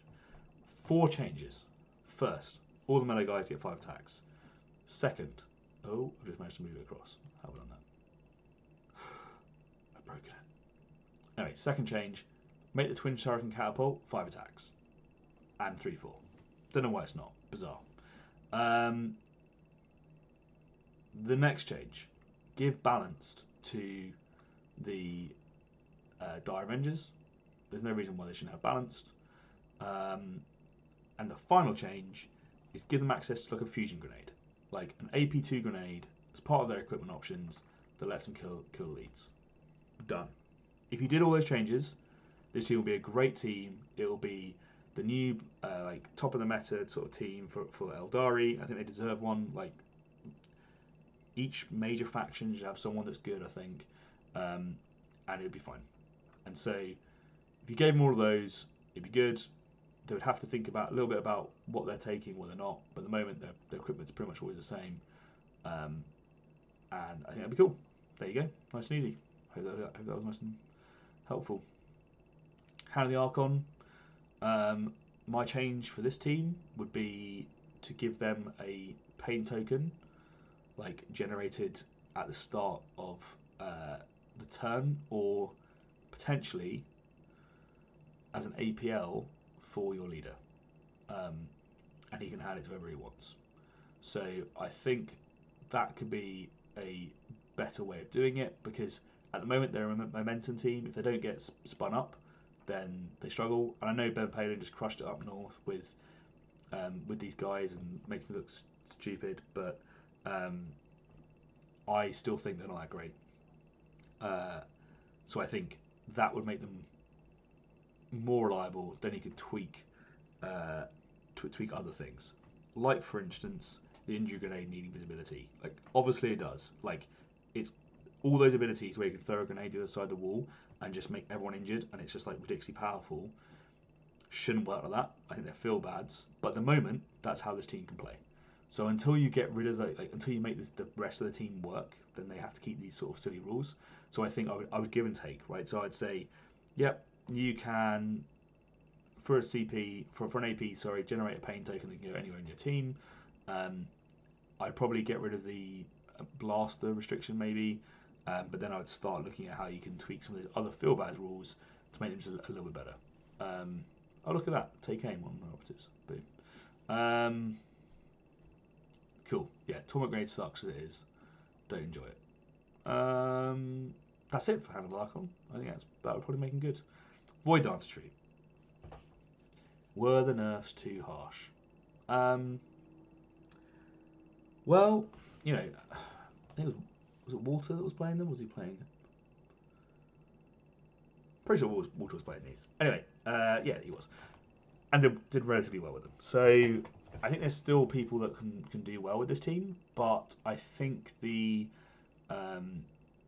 nerf to their fly belts might be just slightly too strong, just slightly. So maybe you give them the ability to traverse for free back or drop for free, I'd say, because at the moment I think all of them stacking. I think they've gone too far the way. Like losing fly, agreed, cool, but maybe they hit them quite so hard with their movement because now they don't feel like they don't feel like the speedy elves, where like Blades of Khaine actually feels faster than these guys now, which probably isn't quite what they were after. So I think for that you want to make them just feel a little bit more, interesting. Rest of it's fine. I think just reversing that slight speed change would probably be enough for them at the moment. Just small tweaks. We don't want big tweaks. Just small ones. The Wormy of Blades. Okay. Oh, what an interesting team. I think they're probably okay right now. I don't think they're overperforming too much. I think they. So this is quickly as we look back. Give them fly up, make it if they move using fly. They can only move 6 inches. Yep, brilliant. I like that. Good change. Just like the Howling Banshees. Makes perfect sense to me. Like it reduces those threat ranges, and I agree with you.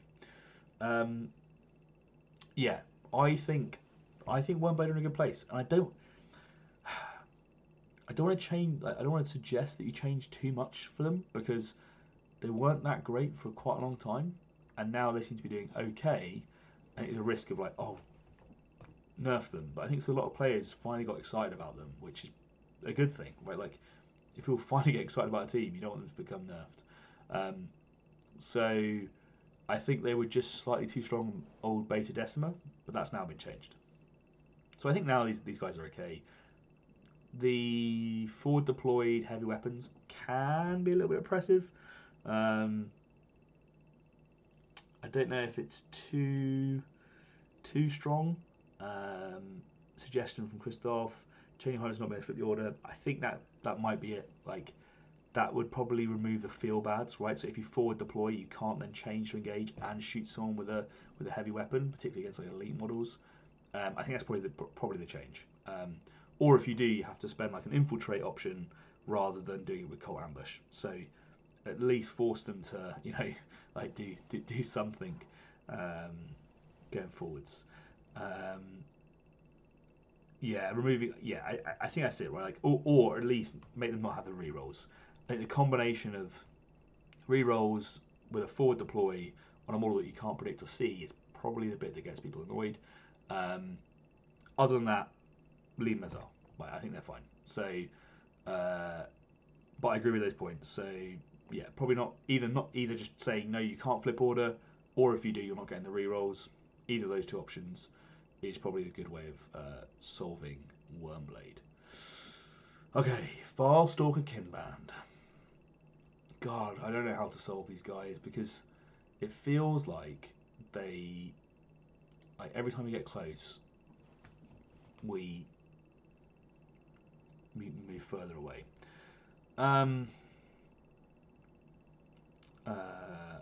As if, yeah. I know what you mean with the rerolls. I'm flipping back to conceal. Yeah, yeah, true. Okay, let's talk Farstalker Inbound. So I think the change to the dogs was a mistake, but I think it was going in the right direction. So I think the dogs their GA2 should be not with the dog, but it should be a rule on their datasheet to be GA2 with another model within 3 inches. So make the dogs like act a bit more like part of the team, and then they can go about and kill some other stuff, because like they're not that good. I mean, they're okay. Like they're 7 wounds, 4 attacks, 3s, 3/4. So they're going to go up to 5 attacks if you spend a point. They can already do a free charge if you go nearby their mate. That's good synergy. So make their GA characteristic part of this, and away you go. Right, like let them do a GA2 dog. It will allow you to put a bit more effort into killing harder to kill models. So you can suddenly go boom in with like a wombo combo. I think that'd be good. So if dogs can GA2 with a model within 3 inches, then you can set up some interesting stuff where, like, you know, Pistol is going to go and shoot someone and weaken them against an elite. Dog's going to go in and try and finish the job. I think that would be good. You can do that potentially twice on a turning point. Cool. Makes perfect sense. Or you can set up a double charge and have two melee models against a single one. It's going to help them versus elites. It's going to increase their killing potential.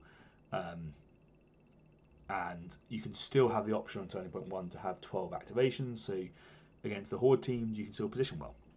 I think that works. I think that's probably the easiest change. It's at this point a single line change.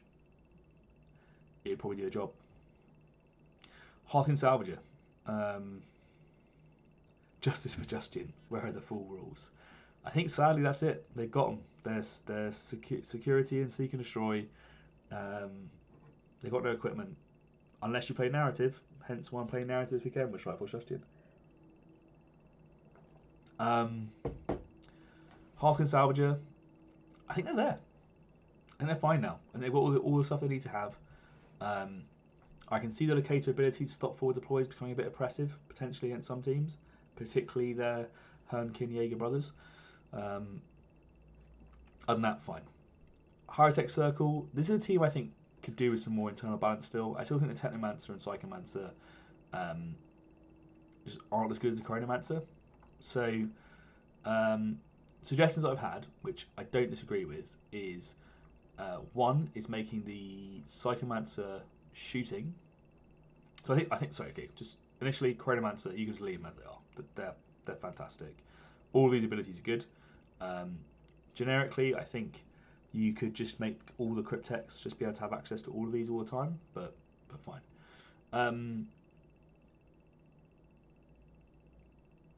He's been playing Guilty since day 1 for 2018. Well, there's a narrative tournament this weekend of people playing narrative at Warhammer World. So there's at least 10. Okay, so I think the Abyssal Lance should be hitting on 2s. I think that would be a really cool change for this. And it would make him more interesting. He'd be like the big damage dealer dude. The Chronomancer would be like the buffing dude. And then a cool thing that I've heard is making the Staff of Light better in melee. So maybe putting this guy up to like 4 or 5 attacks in melee. Making the Technomancer this like melee version. The Psychomancer like a really scary shooting guy. And this dude is like a buffer to move your people around. Like changing that internal balance so people don't just always use the Chronomancer, I think would be interesting. I don't really at the moment see a reason why you don't just use a Chronomancer pretty much every game.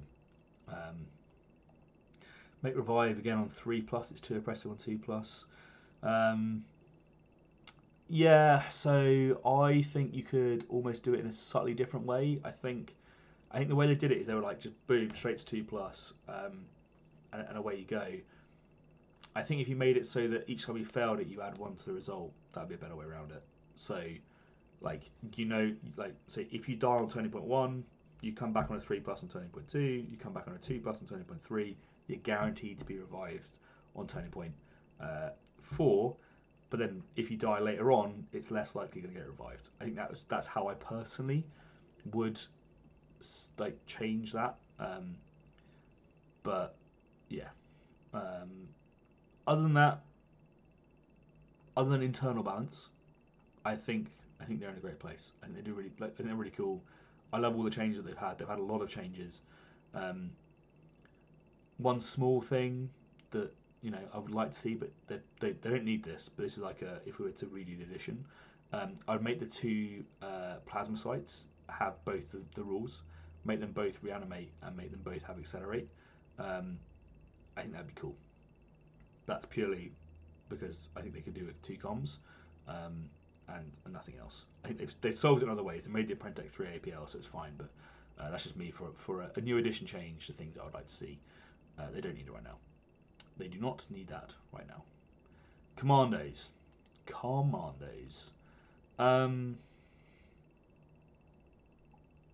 I think they're probably fine now. I say that. No, I can't get it to load. I think they should still have a nerf for ITD. The nerf should be that you shouldn't be able to use shush in the first turning point. I think it absolutely sucks that they can move an entire team forward 3 inches, one model forward 9 inches, and charge and conceal. I think that's just not fun to play against. I think it leads to a really stale gameplay. And I think that if you can almost undo like the nerf to just a scratch, maybe if you did that. The other thing that I think you should do with that is your forward deploy shouldn't be able to be on objectives. So, or vantage. So like remove the alpha strike from the game by saying this guy can't be on advantage and you can't be on objective if you forward deploy someone. Nice. And then not just that, but you can't use shush on turning point 1 to be able to use shush to then get over that restriction. Right? So the combination of those 2 nerfs I think would solve it. I think then you could look at giving some of the other stuff back, because those were the oppressive things in the high level play that got them the high win rate, got them the high wins, and the tournament placings, in my opinion, rather than the just a scratch being as it is. Although I don't disagree with the change to a scratch either. So maybe just give them that, like nerf them again. But I do have like commando PTSD, so maybe it's just me being overly concerned about commandos. But the rest of them I think is like fine. For new edition, I think the throat slitters, which is their ability to charge and conceal, should be nerfed to 6 inches. I think that should be a standard standard rule, by the way. Like if you charge and conceal, you should be charging less distance, right? Like it just makes sense. Like you're more sneaky, but you have to take a bit more time getting there. So throat slitters should be, you can do it charge and conceal, but only move 6 inches. Done. Like you don't get the extra +2. I think that'd be great. And that's, by the way, across the board for all the models that can charge and conceal. I think you should probably have that as a limitation. I'm a big fan of somewhat simplifying some of the rule sets in the game to make it easier for new players to join in. Because at the moment, I think there's too many teams, too many separate rules, and like, yeah, not great. So charging from conceal should be like a core rule or a keyworded rule, and it should be like, I don't know, stealth charge, and it should have that caveat. All teams should follow it, and if it's consistent across all teams, hey, it'd be nice and useful to understand. Pathfinders, and it's the last one, by the way. Then we can talk about some other stuff. So Pathfinders, hey, recon drone should just cost 2 operatives. Like, it should just cost 2. Like, I think we all know that. That's probably the only change that they need. I think other than that, they're fine. I think they have done a resurgence from the ability to play on like Beta Decima and stuff, and there being more open boards in the meta. I think people moved away slightly from ITD, but bloody for the ban list, for the register, technically for the register. if you make the recon drain cost 2, I think it's generically okay. I know the suggestion of making making it so that the forward deployed drone can't change order. I think that's fine. You could do that as well. I'm not against that. I think generically alpha strikes in the game are pretty boring. So yeah, I wouldn't be against that. The rest of them is probably fine. I would suggest that in future, in a rewrite of the rules, the worthy cause just needs to be redone. Any sort of guaranteed initiative, I think, just kind of, I don't know, it just really hurts for game balance. And I think if they were to redesign this team for the next edition, looking at how the crossfire tokens work is a really cool mechanic, I think, for Markolites. So I think you should be able to probably stack Markolites easier on models, but they should be expended quicker and don't come back. So like, if you want to remove someone's cover, that should cost you a Markolite token. If you want to be able to treat them as being unengaged, that should cost you maybe like 3 Markolite tokens. If you want to make them unobscured, it should cost you 2 Markolite tokens or whatever, right? But like, give people more tokens, but then take them away from them by using those abilities. So that like each time you do a reroll, it's like boom, Markolite token. So and again, keyword it, right? So like, I think the scan is the one that ignores obscurity. Weapon gains scan costs 2 Markolite tokens. Weapon gains balance costs 1 Markolite token, right? Like, give them that keywords and then make them spend for it. Just because then, when you're an elite player and your opponent finally whiffs their iron rifle and you somehow survive by an absolute miracle, you shouldn't then be punished by the fact that you've still got 5 Markolite tokens. It's like they've set up the shot, it didn't work for whatever reason.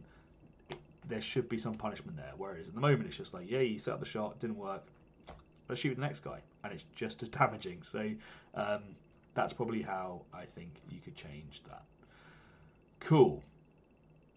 The one final change that I want to suggest to people, I'm interested in people's thoughts on this as well.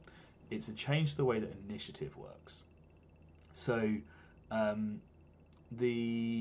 is this the right one? Does it show me how scouting works? I can't remember. Yeah. So I think initiative should work like this, right? So this is scouting step. So you have 3 cards. 1 beats 2, 2 beats 3, 3 beats 1, right?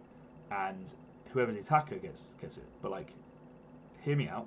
What if initiative was 3 cards, and 1 gave you an extra CP, 2 let you have an extra APL on a model, like a comms buff, 3 let you do a free dash with a model, right?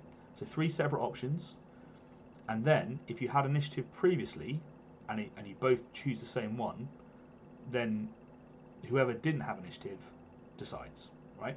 So this removes randomness from the initiative step, and it would then give you like an extra tool, an extra decision, and a bit more like mind games as part of the game, right? So like suddenly you go, each initiative step becomes really interesting. You're thinking, what's my opponent going to choose? What do they want right now? How is that going to benefit them? Or maybe you go, you know what, like I can use a free dash to remove my risk of losing initiative, or I really need the APL, or I really want the CP, whatever it's going to be, and it just lets you have an extra like dynamic as part of the game, and just stops those feel bads of rolling 1 after 1 after 1 in your initiative tray, and then blaming like losing the game on initiative when actually then you made a decision rather than a dice roll. I think that could be really interesting. I think that'd be a really cool change for the next edition, or for the next like competitive change. Another option I've heard is you just make it alternating. So whoever sets it up on turn 1, it just becomes alternating from there. But I think people would enjoy this. I think people enjoy the scouting step as it is. I think it was a really cool idea that they've brought in. I think that could be like an interesting change. What's your guys' thoughts on that? Do you think it's a good idea? Do you think it's a bad idea? When I floated it like around most people, they seem to think it's like a cool thing to do. But maybe it's like a, maybe it's a dud, and it's just people being polite to me. Yeah, and so this is a good another option, as Tentacle just said here, is like the other option is whoever whoever had initiative, it's just alternating initiative, right? So whoever goes first on turning point 1, then goes second turning point 2, first turning point 3. Whoever activated last goes second next turn. So you think if you had bigger teams, you'd always be going second on turning point 2? It's an interesting way of reducing the strength of the big hordes, because then elites always have initiative on the next turn, so it could potentially work. But yeah, there is obviously with my suggestion that there could be some problems. Melee teams would have an extra access to dash in the strategic phase, but a lot of the good teams already do. Like Mandrakes already have access to that. Brew Brothers have access to that. Fellgor have access to that. Most of the good teams already have this. In fact, so do Getapox. They're drawn to the hum. So actually, most of the melee teams already have this. It would just give you a bit more flexibility, and maybe it lets you respond to that a little bit better, which could be cool. Anyway, that was an idea. Eventually, see what people think in the comments. Let me know. Maybe that's everyone's going to tell me it was a terrible idea, but maybe people will love it, and maybe we can bully Elliot and the playtesters into taking it on. We'll see. Cool. I think we're going to start rounding up there because I've talked for a while, but I think we've covered most of the main bits, and hopefully it was helpful for people. I'm going to try and make this a little bit more interesting. I've now obviously figured out how to do OBS, which is cool. So I've managed to put up a browser, so I'm getting better. I promise. And work's going to get a little bit less busy, so hopefully I should have more time to be able to do more of these things, which would be cool. So a quick reminder. So Turning Point Tactics Tournament, 7th, 8th of December. Details are below in the description. I'll put them below in the description. It's on BCP. It's about £45, $60. It's going to be a 2-day event, 128 players. If we get that many players, we're going to be able to send the winner and the best overall. So that's a combination of both your sportsmanship, your painting, and your overall placement on the day. So that's your best overall. Those 2 players, golden tickets to Atlanta, flights and hotel, if we sell over 100 tickets. So I'm hoping we can make it massive.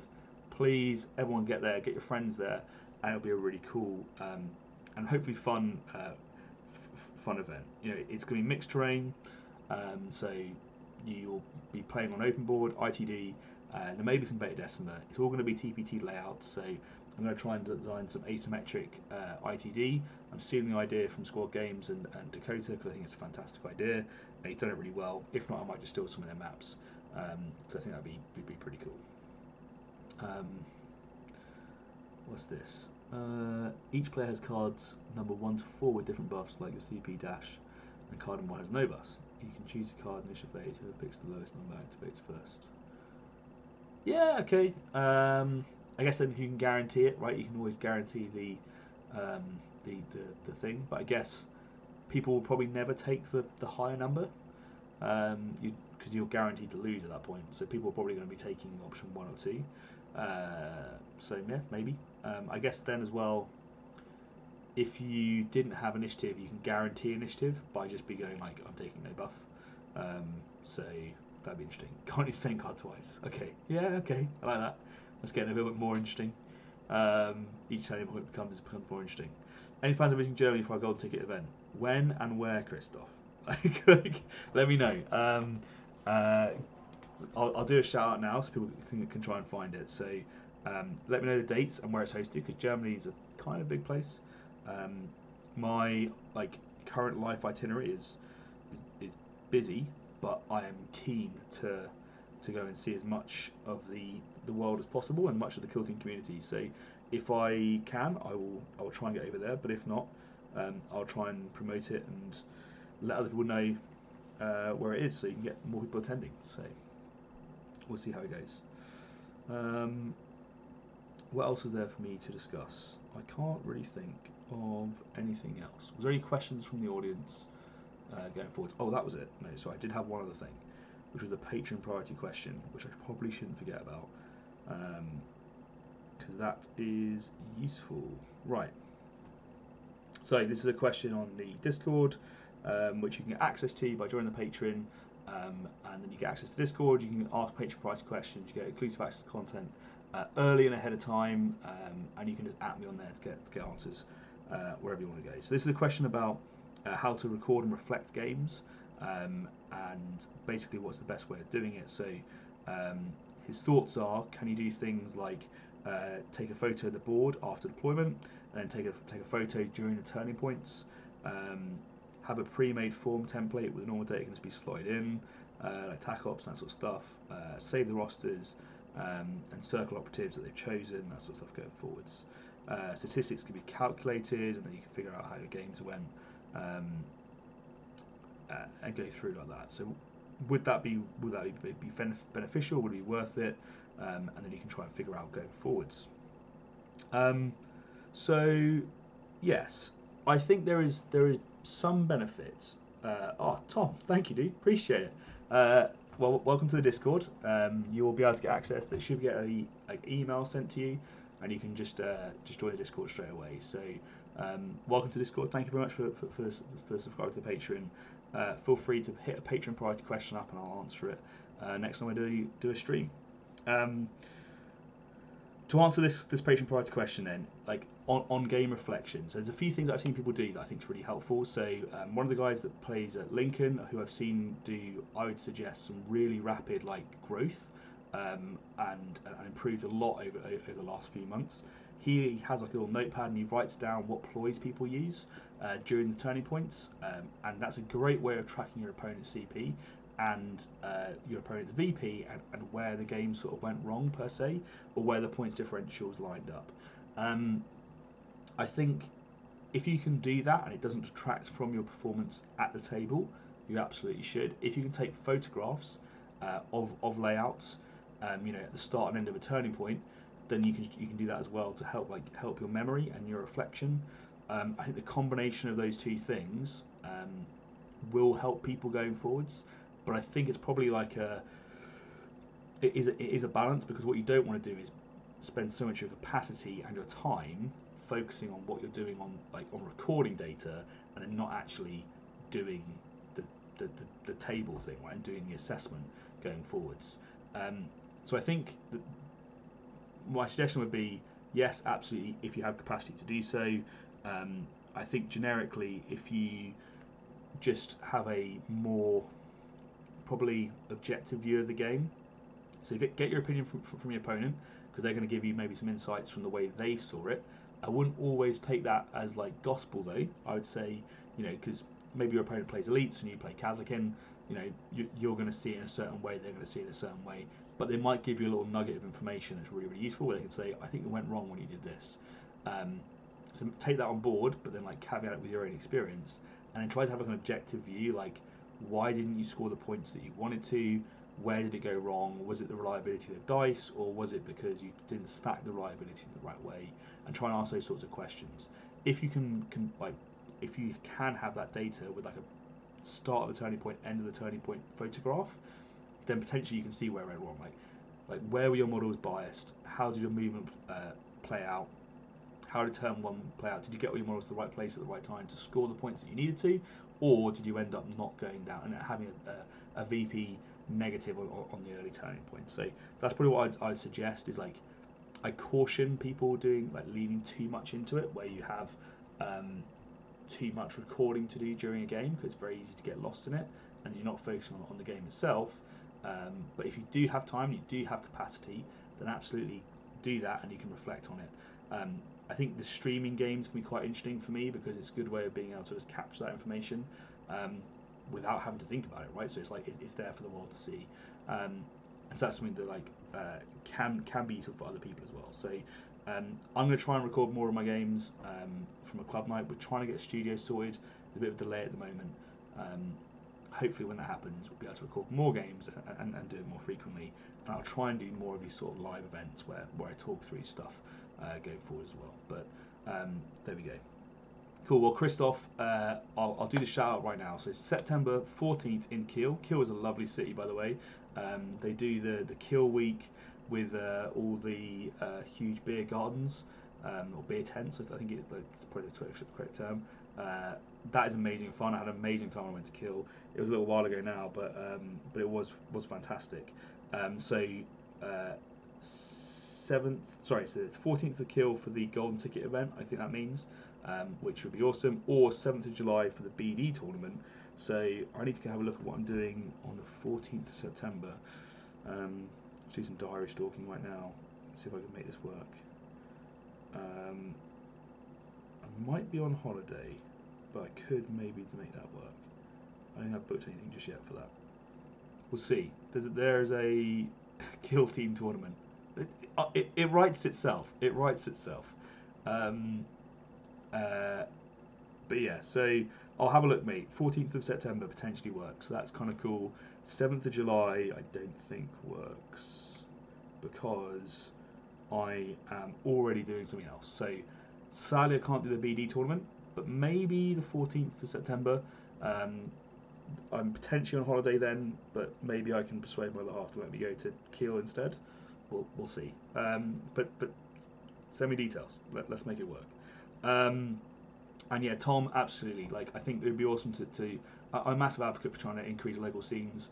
And there's so many players that are getting into the game, and the game is genuinely growing. Like, so when we went to Bristol, we're actually the second largest game system. So 40k was the largest, obviously, because people have a sunk cost fallacy.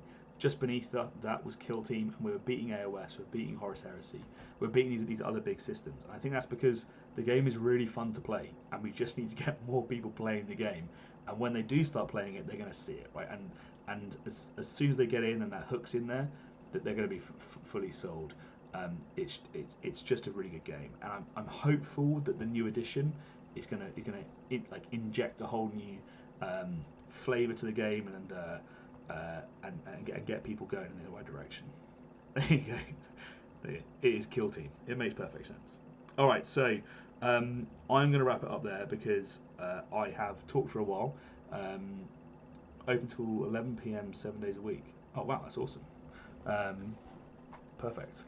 Cheers, Christoph. Cheers, Tom. Thank you for subscribing to the Patreon. It's been awesome. That is going to bring us to the end of the episode. It is getting to 9 p.m. I should probably go have some dinner. Thank you all for listening. Hopefully you did find something new or useful while listening. And if you did, throw us a like would be greatly appreciated.